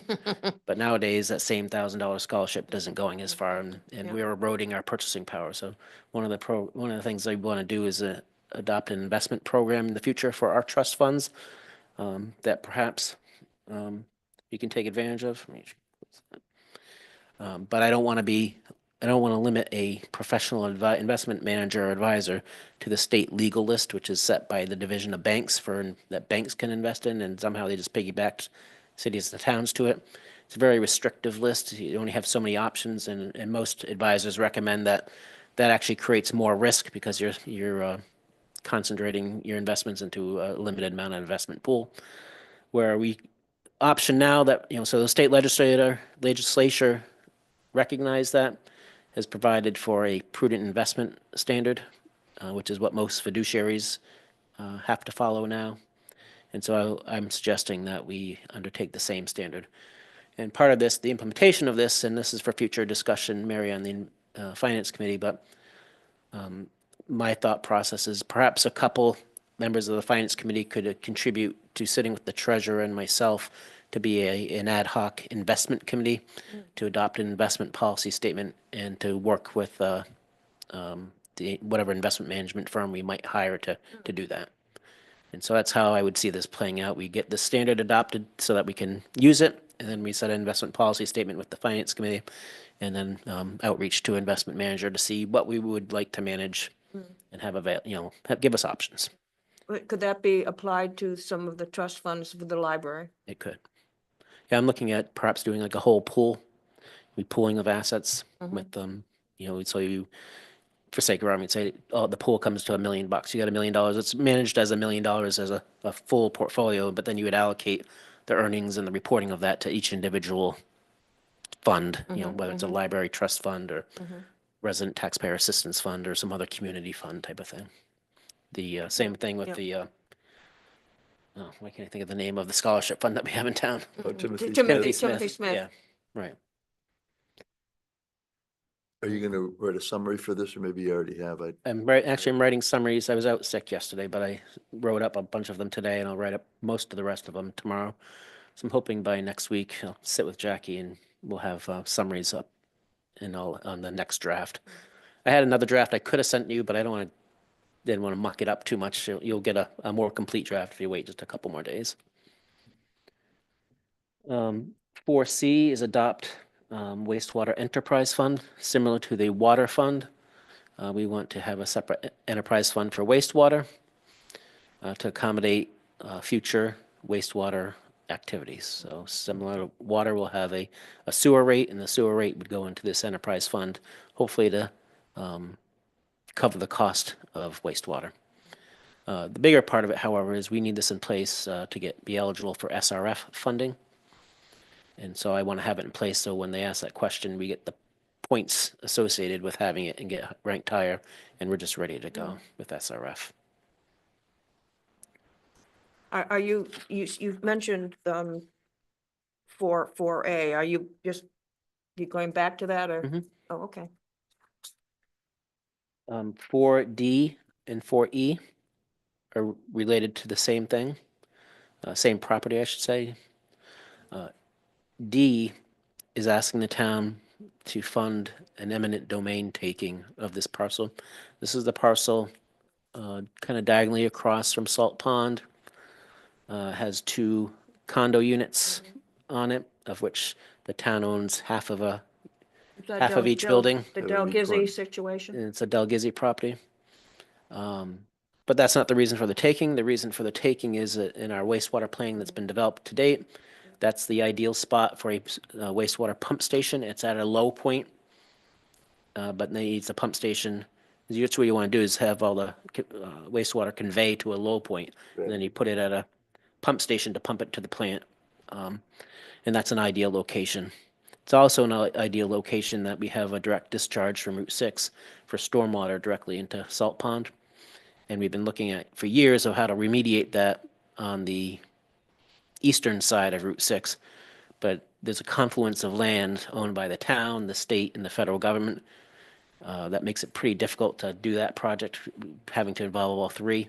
So this also provides a real ideal site for stormwater runoff from Route 6 to stop it going into Salt Pond. And then 4E just relates to that, is this was previously owned under a Land. tax title provision. So we have a tax title custodian, which is the select board, but technically it's a legal thing. Our town council wants us to take it out of the tax title custodian's purview and just transfer the land to the purview of the select board. And so that's what that's relating to. Okay. Let's try 4A. 5A? 5A? You want to do 5A first? Oh. Okay. No, you. We're just at We're at 4. Oh, we have to go back to Oh, 4A. oh. Yeah, 4A. Where are we going back to? 4A. 4A, because we didn't do Oh, that yet. 4A. Yeah, okay. Yep. As you know, we've got our operating budget in Article 2, we got our capital budget in Article 3. Article 4, in this case 4A, are other budget items, typically things that aren't operating or capital in nature. And so typically, we keep the funding of our reserve accounts outside of the purview of each of those. And so you can see several of those are transferring to reserve accounts, most of the first several. And that's basically to keep our reserve account balances at the levels that essentially they are. Of course, every year the budget goes up, so the percentage of what we have on reserve goes down if we take no action. And in a couple cases, the post-employment benefit trust fund, I'm sorry, not the injured on duty fund, the compensated absence fund, we're trying to build those up to a certain level before we can actually start utilizing them as a part of policy. The big one in that transfer is the wastewater stabilization fund, and I think most of you understand or recall at this point that anything unspent or any receipts over whatever was budgeted for short-term rental, which in this year, nothing I don't think was budgeted or something, only nominal amounts to utilize that short-term rental.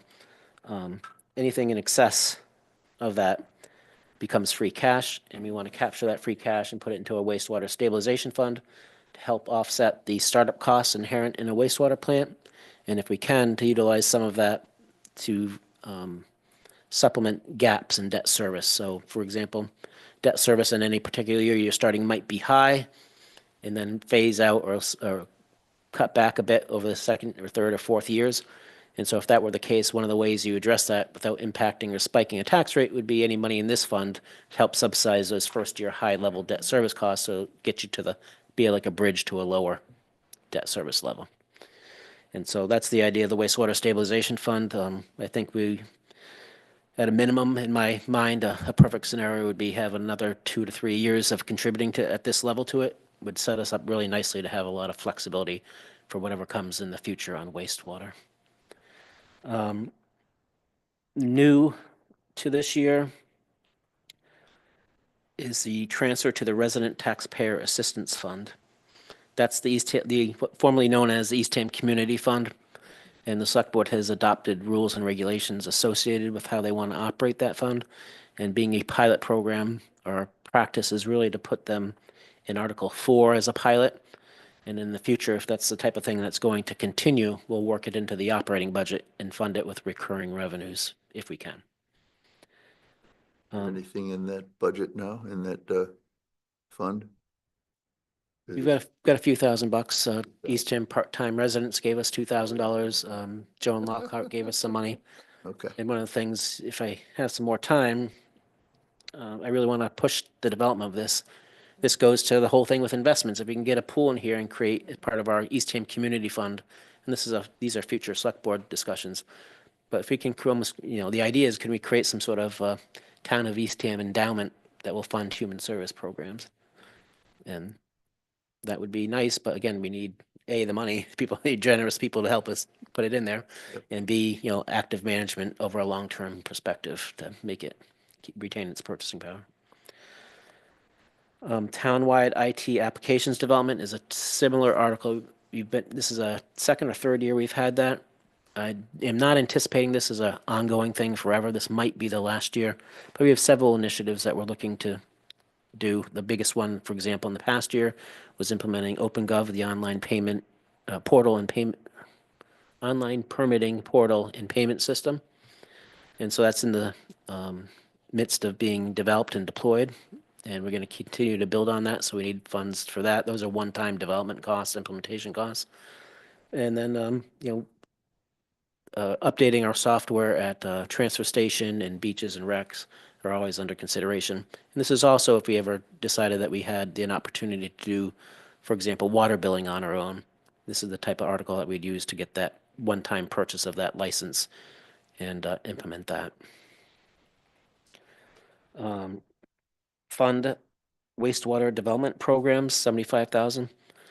As part of our wastewater planning, there are several programs the Health and Environment Department want to continue before we wrap up all that work. So this basically is used for a bunch of pond monitoring and testing. And that's under the project that we're covering that. Something more than pond monitoring and testing, and at this moment it escapes me. But this rounds out those programs and gives the Health Department the funding necessary to wrap up their program over the next year. And to the extent we need to finance or fund these things going forward, they'd be part of our wastewater project funds, ultimately being budgeted in our wastewater enterprise fund. Fund housing programs, we'll be finalizing what exactly that means, but basically we are in the process of implementing several housing programs. A lease to locals program, which has a subsidy to convert short-term rentals to year-round rentals and providing a subsidy to make that worthwhile.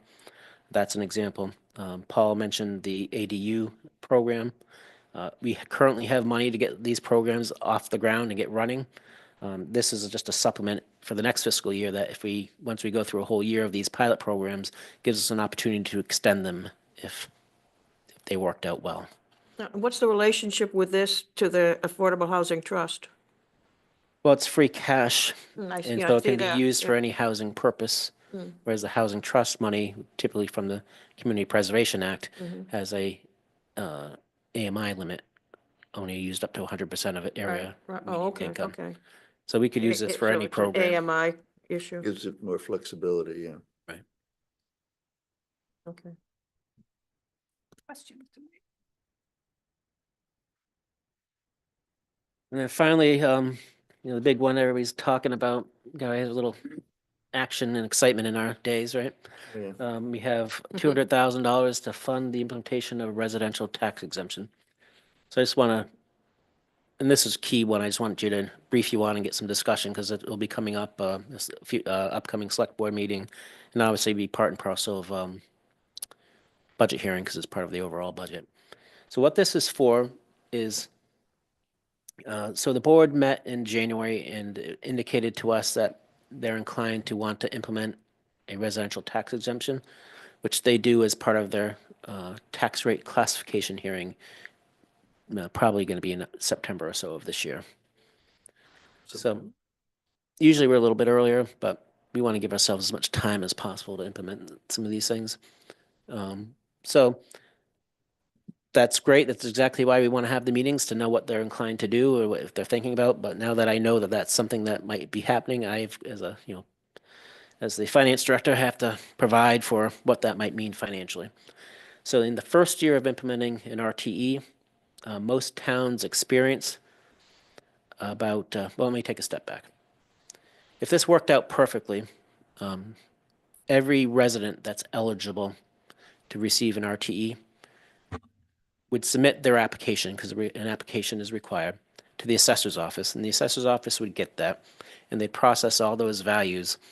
And since it's a shift from resident taxpayers to non-resident taxpayers, the tax bills would reflect the fact that your tax was $6,000 and you got a $250 RTE, so now you only need to pay $5,750. And if we got all those applications in before tax bills were being generated, your tax bill would reflect that, and there'd be no need for any additional overlay. However, in the first year of implementing an RTE, most towns experience up to a 40% late application rate, meaning late applicants realize they didn't get the RTE because they got their tax bill and they didn't see any reduction. And then they find out, they realize, oh, I should have gone to the assessor's office and gotten my reduction. So they do it after the fact. And by law, through April 1st, I believe it is, we're required to give them their residential tax exemption. But the problem is, if you send out the tax bills and you allocated from the resident bills to the non-resident bills, and then you send the bill out, if you come in after the fact, we can no longer offset that reduction for you to collect it from a non-resident or all the other non-residents. So that requires us to have to utilize our overlay account, which is typically used for abatements and exemptions like elderly and disabled and veteran exemptions. Or if we overvalued a house and somebody complains and we look at it and say, yeah, you're right, you made a mistake, it should be this, we can refund the difference out of our overlay account. That's why we maintain an overlay account. I've calculated, well, at various rates of the RTE, I've indicated how much 40% of the people coming in late would cost the town in additional overlay. And it doesn't really matter what any of those amounts are, because at the end of the day, 200,000 is about what we got left in free cash. So that's what I put to it. which in this case would equate to about a 5%. If 5% RTE were adopted and 40% of the residents didn't get in on time, would equates to about a $200,000 need for additional overlay. So if the decision is 10%, would we, not only would we not have the money that you're talking about as far as free cash is concerned, but would obviously be more than 200,000? Would Well, it be double? Well, For 40%. and that's a good question, and I think this might be part, this is why we're going to the select board to update them as to how we're doing and how we're seeing this roll out if they were to do so. So one of the things that I'm sure will be on their minds is in the September tax rate classification hearing is how are we doing today, right? So I told you many towns experience about a 40% untimely filing, but East James is extraordinary, right? So we got a great assessing shop and we got responsive taxpayers.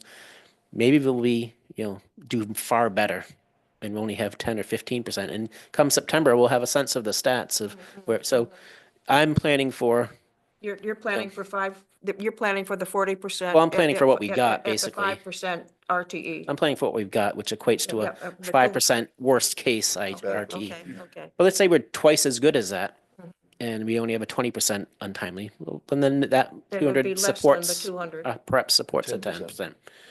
10%. So, in a perfect world, we do an amazing job and we have very, Everybody comes in on 100%. time. and then we have $200,000 that's unused. Yeah. And We put it in the then- community Back to free fund. cash, No, right?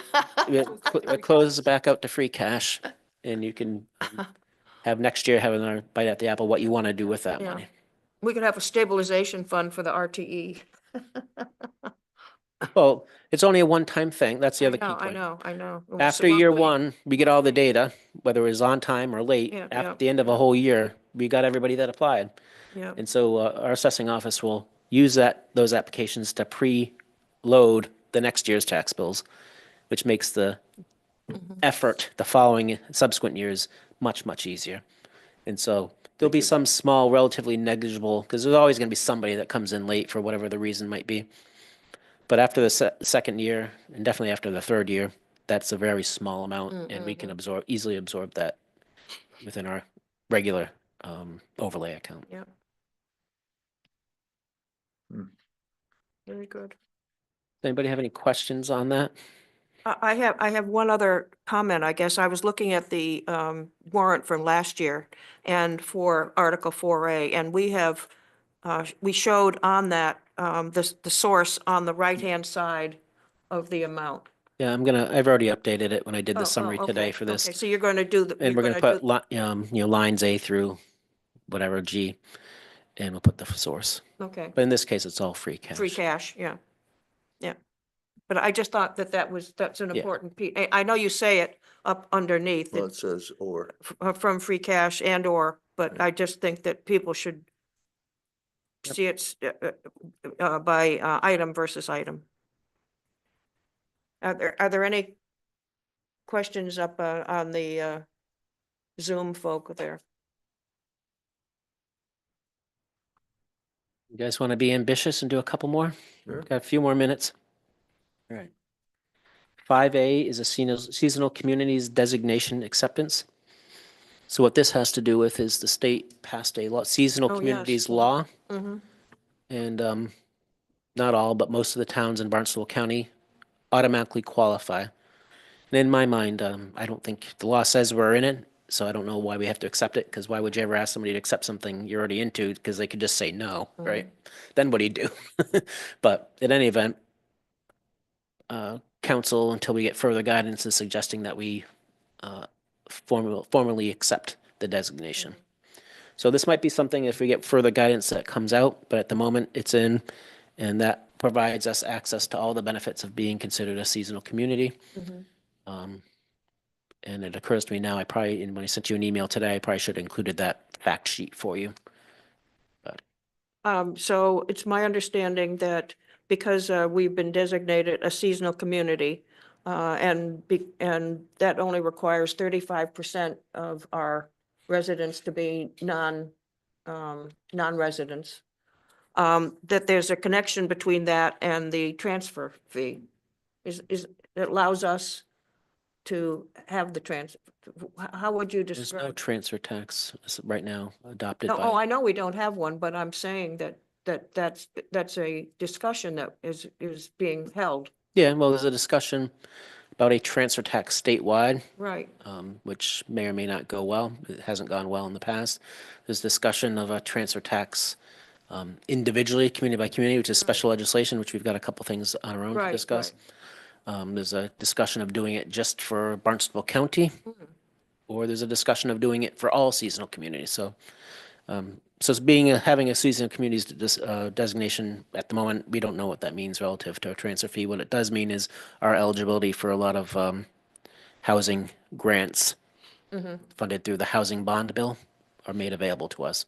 But we don't know what that looks like yet, because that bond bill and this legislation just recently passed, and usually takes a good year for the legislature to figure out how they want to, what kind of programs they want to develop and authorize through those funds. Doesn't it also allow you to go to a higher RTE It percentage? does. Yep. The max under the law is 35% as a 35%. seasonal community. Allows you Could be to up go to 50. Yep. Yeah, yeah. So I will get that fact sheet Yeah, yeah. out to the whole committee on the seasonal communities. Okay. Has Provincetown gone to 50? No. Are you aware of any? This would be their first opportunity to do it this upcoming Maybe it's fall. on their warrant coming up. Well, RT amount doesn't go on a warrant. It's a select Oh, board. it's a select board decision. Yeah, yeah. Okay, 6A and 6B. These are, for the most part, a copy and paste, thanks Ron for pointing it out, from Provincetown. This is special legislation, meaning that currently the ability to do these things doesn't exist in state law. So in some cases, communities, just like our Eastham Community Fund, the ability to do what we want to do didn't exist, so we got special legislation that allowed us to do it. And so right now, under 6A, a real estate transfer fee does not exist in the Commonwealth of Massachusetts. A couple towns, Provincetown is one, Nantucket, and I think someone on Martha's Vineyard, and maybe the town of Acton. There's only a handful Are they submitting petitions? that or currently have it based on special legislation. Oh, okay. You might remember if you watched the select board meeting a couple meetings ago, Senator Sear was Yeah, on hand. Right. Kind of updated the select board on some matters. We were contemplating doing this anyway, but he acknowledged to the board that if the towns on the Cape submitted Petitions? special legislation to the legislature for this, that perhaps that might facilitate a larger statewide or countywide effort to get a transfer fee adopted. But absent that effort, 6A represents our effort to get it adopted. There's still things to be worked out within it, but essentially what it says is any qualified sales, so that eliminates non-qualified. Non-qualified sales are things like, I'd like to transfer it to a family member. I'd like to, Yeah. put it in my trust. Minor transfers, less than $100 would all be exempt. But other than that, in Provincetown's case, and so I'll tell you the 3 tweaks I made to this. In Provincetown case, they charged 0.5%. I put it up to 1%. Provincetown doesn't appear to have any limit, so any transfer, any qualified property transfer gets hit with that 0.5%. Is that over $1 million? Any qualified property transfer in Provincetown. Thing. The whole thing. The whole thing, because aren't there there's been some discussion of just doing it if it's over $1 million? Right, exactly. And so that's going to be a select board discussion item. So this article isn't ready for you to recommend yet because it's not in its, even if you're inclined, because it's not in its final form, but I'm just kind of briefing you. So when it is in its final form, you're that much further ahead. But Mary, yeah, I would suspect, especially at a 1% level, that they would, which is more money than the 0.5%, Right. but you protect the first, million First or million. whatever. Right, yeah. And I had the numbers, which I should have brought with me, but I read them to the select board of what that value means for Eastham. I think it was over It was 800,000. 800,00 for the. For the all. 1%, and then it And went if down you to did like it- 300,000 if it was. High twos if you did the over $1 million annually. Watch that today. And the idea of this money is to generate these annual revenues, so there's a funding source for something in particular. And in Provincetown's case, the particular was their workforce housing trust. I expanded that, and some may or may not agree with me, but again, this is a fine point that has to be determined by the select board before they finalize this article. I have the money available when I wrote this up, for the housing trust or for our wastewater stabilization fund at the direction of the select board, depending on a year-to-year basis. That gives them the flexibility, depending on what our priority or our needs are, and they're both really kind of linked, right? So it's hard to do a lot of housing without a lot of wastewater. That's right, that's right. Wastewater first, then housing. Then we've got 6B, which again isn't necessarily in final form, and there was some discussion at the select board about is it needed. And I don't want to speak for the board, but I just think that perhaps there's a thought process out there that, for example, the lease to locals, a direct payment subsidy to people that rent their house year round is a better program than something a little bit more broad.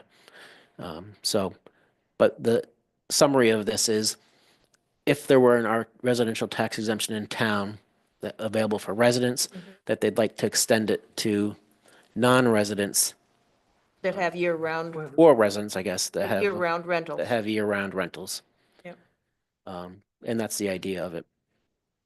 Do most of the other towns that have RTE do have something similar? Provincetown's the only one I know of that does that. Hmm.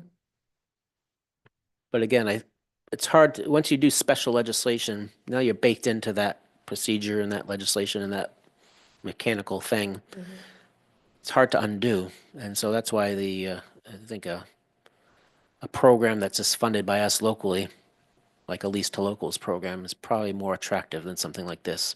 Because you have more control over how it actually works and your ability to fund it from year to year as well. Yep.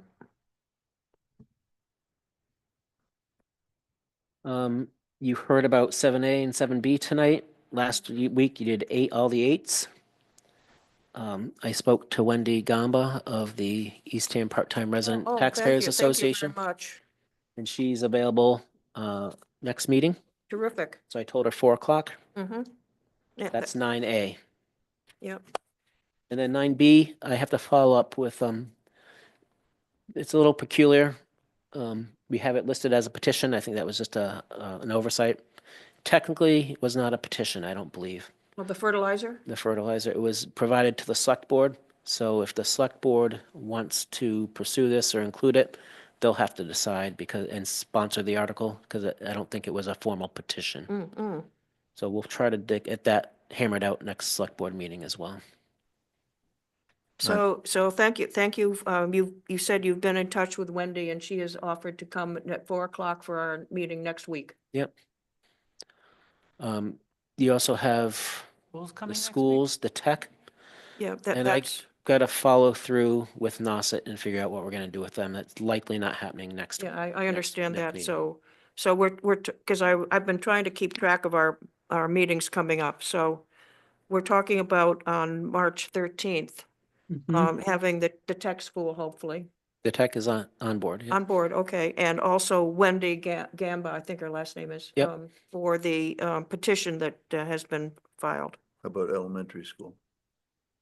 I think they want to do them all together. Nauset, okay. So are we A hoping? question, Mary, just a Yeah, quick sure, Kate, question. go ahead. With Wendy Gamba, what's the nature of the conversation? How is, Rich, are you going to be there to sort of moderate this, or? Sure. Yeah. Well, I think the nature, it's on incumbent, she's the petitioner. It's incumbent on her to explain what the article is. We put in the petition exactly as printed and provided to us. We're not allowed to change it. Right. We're not allowed to say what we think it means, and that's the point of them coming in. Because ultimately, at an upcoming meeting, you guys are going to vote to recommend or not recommend, and so. So we should be reading that many times over and be prepared with questions for her.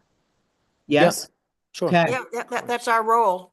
Yeah, I mean, but this is, I mean, there's stuff all over Facebook. I mean, it's just gotten so hot.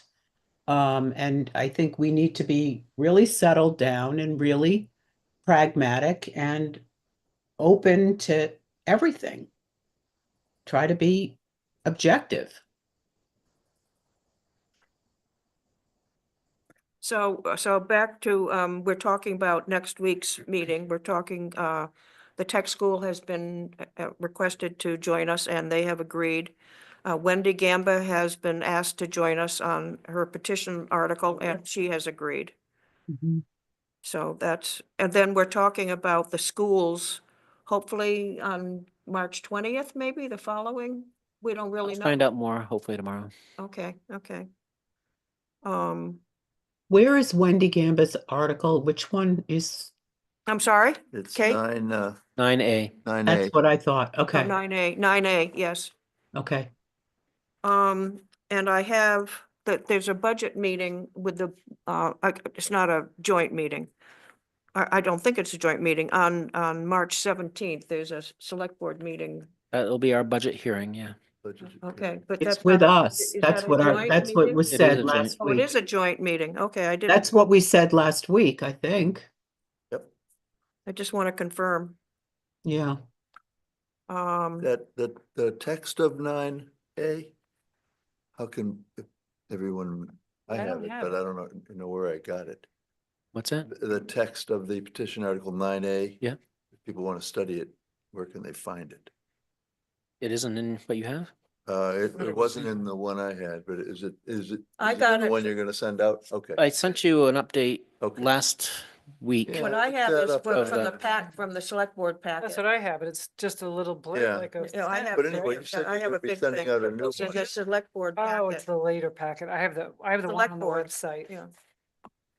Yeah, it sent to Yeah. everybody on the finance committee what was in the select board packet Yeah. on Monday. Let me see, what did I do with So it? on Okay. page 25, 26, Yeah, yeah. I and made it. 27 of that is Yeah. 9A, all the verbiage. It's right here. Now, did you say earlier that you're gonna be sending out an updated version of the draft warrant? Yeah, I'm thinking maybe next week. Will that be in it at that point? Yeah. The, No, it's already in it Petition. now, so. it is in it. Here it is here. So I'm going through what you sent Rich a couple, oh, okay, so it's the independent tax strategy audit and assessment. Yes. Okay, so Eastham Family Support Package, the Community Preservation Act, all of those things. Yep. Okay, thank you. Yeah, I got it. You find it? Yeah, and I already read it. I forgot that. Yeah, yeah. I read it. So much It's this week. I forgot. Interesting. Yeah. Yeah, very interesting. I neglected to tell you something about Article 4D and E, 4D. That's eminent domain taking. Yeah, It hasn't, but it's not obvious in the writing of the article, and I gotta fine tune that article a little bit. But obviously that costs money to take property, and it's not clear in there. It would be in the motion, not necessarily in the article, because things can change. So town council advises you to put the final things in the motion, but the motion is gonna request borrowing, exempt debt borrowing. My intention would be to use short-term rental tax to pay off that debt. But doing the borrowing gives us the most flexibility with our short-term rental monies, so should have made that clear to you, and that's probably in the order of magnitude of, I'm hoping no more than $1 million. that's gonna have to be voted on at the election. Mhm. Exempt debt, yeah. But the way I would expect to have that motion read is to have it as exempt debt, but not contingent upon it. So what that means is, if it's not exempt debt, it doesn't need to go to the ballot. But you might not have a funding source available. We know we have the funding source, it's the short-term rental tax. I just want the flexibility of being able to maintain that short-term rental tax for other things we might need. So if it fails at the ballot but passes at town meeting, as long as I don't make it contingent, we can still get the bond and, Use the short term. but it just won't be exempt. Right. Roy, did you have a question? Yeah, just in terms of when you mentioned the word flexibility on Article 6A, your last sentence under Section 1, I don't know if it would help you just to say and/or Town's Affordable Housing Fund and/or Water Stabilization Fund to give you total flexibility. You might want to divide the money up sometimes. Right. Right. That's a good Sounds point. good. That's the intention, right? You might want to use half for housing, half for wastewater, or Mhm. whatever the case may be. And/or. How about on that same article in the section 2, Rich, that first sentence? First-time home, these are exemptions, first-time home buyers who live in the home for at least 5 years, year-round, correct?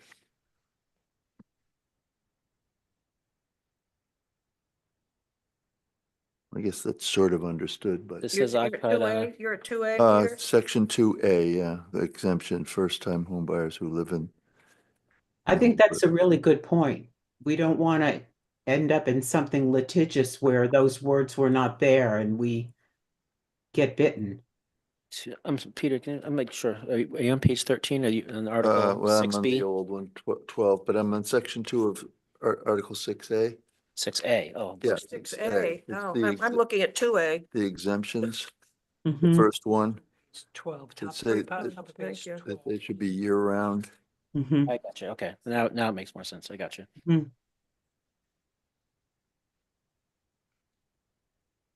I had a few other typos. Well, that things. being said, um,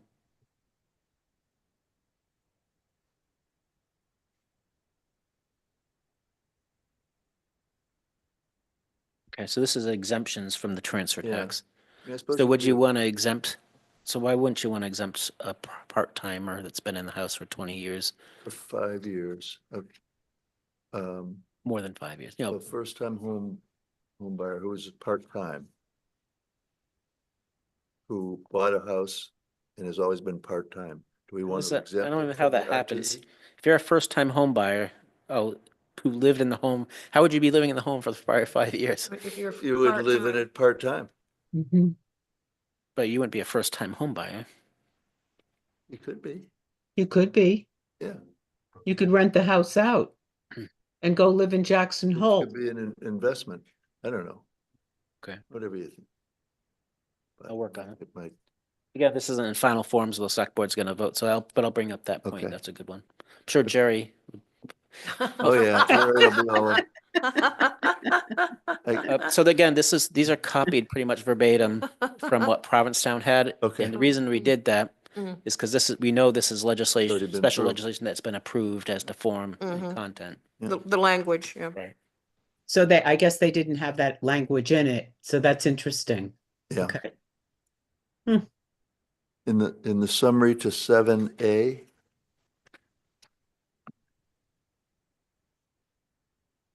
Ready? Mhm. The 1, 2, 3, fourth line down, after the comma, current zoning does not, I think these and support have to get reversed, does not support these town plans. We're also gonna insert maps there. I got another one for you on the zoning one. Whatever the number of that article is, 7A, right? Hmm. 7B. 7B. 5.2.1 purpose. And then number 3. Right? To prevent the displacement? Yeah, to prevent the displacement of current Eastham residents and encourage the influx of new residents. I guess I understand it now that I read it again. Prevent the displacement. Oh, I guess my question was, this is what the task force came up with? Right, and the So planning board would adopt, right? yeah, okay. I'm not sure I agree with that we want to encourage the influx of new residents. Right. I kind of want to improve the town for the people that are here. Right. but that may be You the, want to keep the people that are here and you want to increase the people, you want to encourage the influx of new ones. I do. Yeah. I don't necessarily want East Hampton to have 10,000 people. No, they're gonna be replacing the old ones that phase out. Are you saying we're not going to be here anymore? All right, all right. That one. Let's see if I had any other ones. Oh, dear. I don't think so. Should we vote on any of these now that we've covered them? No, we're No. waiting. We're voting all together on them. We're But not. Well, in next, no, we- in next week, you'll have a much more complete, I'll have the summaries done.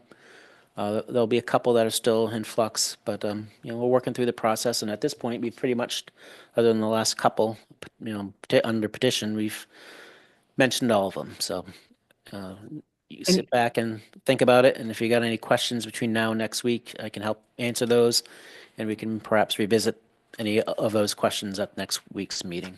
But you'll And be in in good position after next week to, figure out how you want to take action. In terms of prep, I just want to make sure because this is a lot for a first-time person. Sorry, I'm being self-centered. But I'm reading this stuff and it takes reading it more than a few times. So I think we said we were going to be voting on the 20th and the 27th on all of these, right? I have it down for March 27th for the warrant votes. Okay, all right, because I But want to be prepared and yeah. I mean, it's not a bad idea if we can vote on some of the easier ones in the meeting before the 27th, just so we can finish on the 27th. I But- think we said on the 20th we were going to, Rich, I think you had suggested that we try to get some of them done on the 20th. Yeah, Yeah, if you get the easy ones out of the way, then that's great. sounds good. One of the things holding off on is like to vote these things in context of the entirety of everything. You don't have the final budget yet until we get the schools, which will be knowing, I know. and then we'll know exactly where we stand, and you'll have a comfort level with that or not, but you can vote accordingly. Yeah, I would prefer to not vote on the warrant articles until we have all of the financial pieces in place, and in particular because of the schools. We probably won't have that till the 20th. So that's my feeling at the moment. Without knowing the full budget, That's it's a hard good to idea. vote on things. Okay. Where are we here?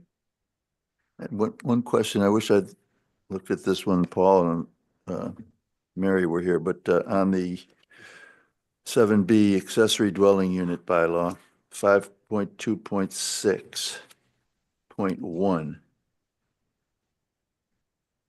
Certificate in the form of notarized affidavit to verify that the accessory dwelling unit will be rented and or leased for a period of not less than, I was wondering why they changed the 12 months to 10 months. Any I idea? suspect maybe, no, because ADU is for year-round rental only. Yeah, right? year round, so Yeah, you'd think okay. it'd be 12. I think maybe that's for, and I'll ask Paul to Good question. clarify. But that might be for people that, like snowbirds, right? If you're keeping it in the family and you have, your parents living Yeah. on property, Must have been a reason, but not to require 12 months, if you want to go to Florida or wherever. my last thing on the summary for that article. A couple typos, I think. The first sentence, this article amends the zoning bylaw by amending provisions applicable to, I think that two should be deleted.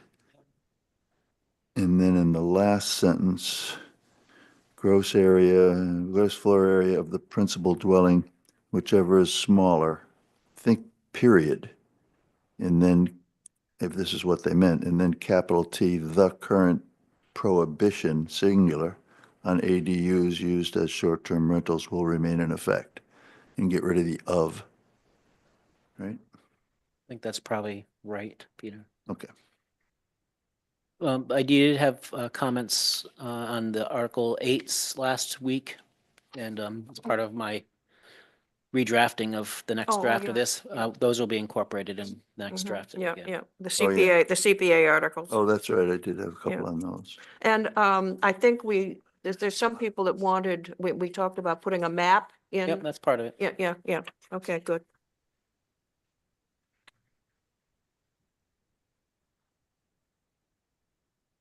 Right. Yep.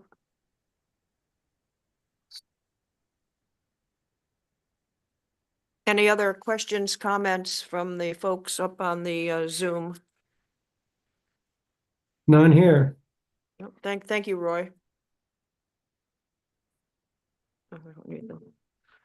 I'm gonna go on to new business. I don't have any new business. No, Old business, capital project update, school facility. I did have in the minutes that Wellfleet had decided to join the other 3 towns for the facility study.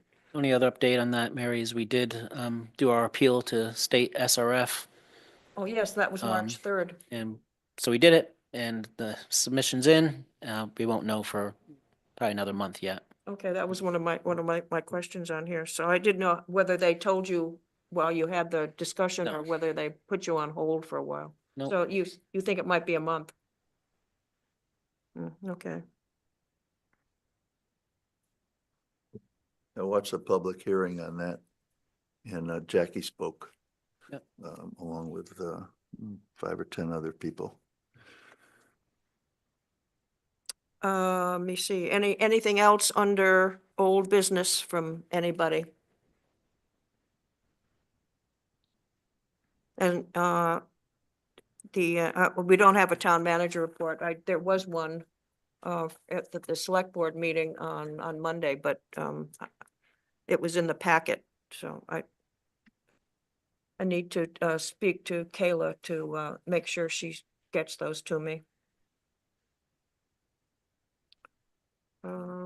Anything else that anybody has before we adjourn? Do I have a motion to adjourn? And to adjourn. Patty, do I have a second? Second. Ron? Everybody else knows speaks me out. All in favor of adjourning? Roy, Hey. Pat, Kate, Steve, Patty, Ron, Peter and I. 1, 2, 3, 4, 5, 6, 7, 7-0. And it is, I have 6:20. Is that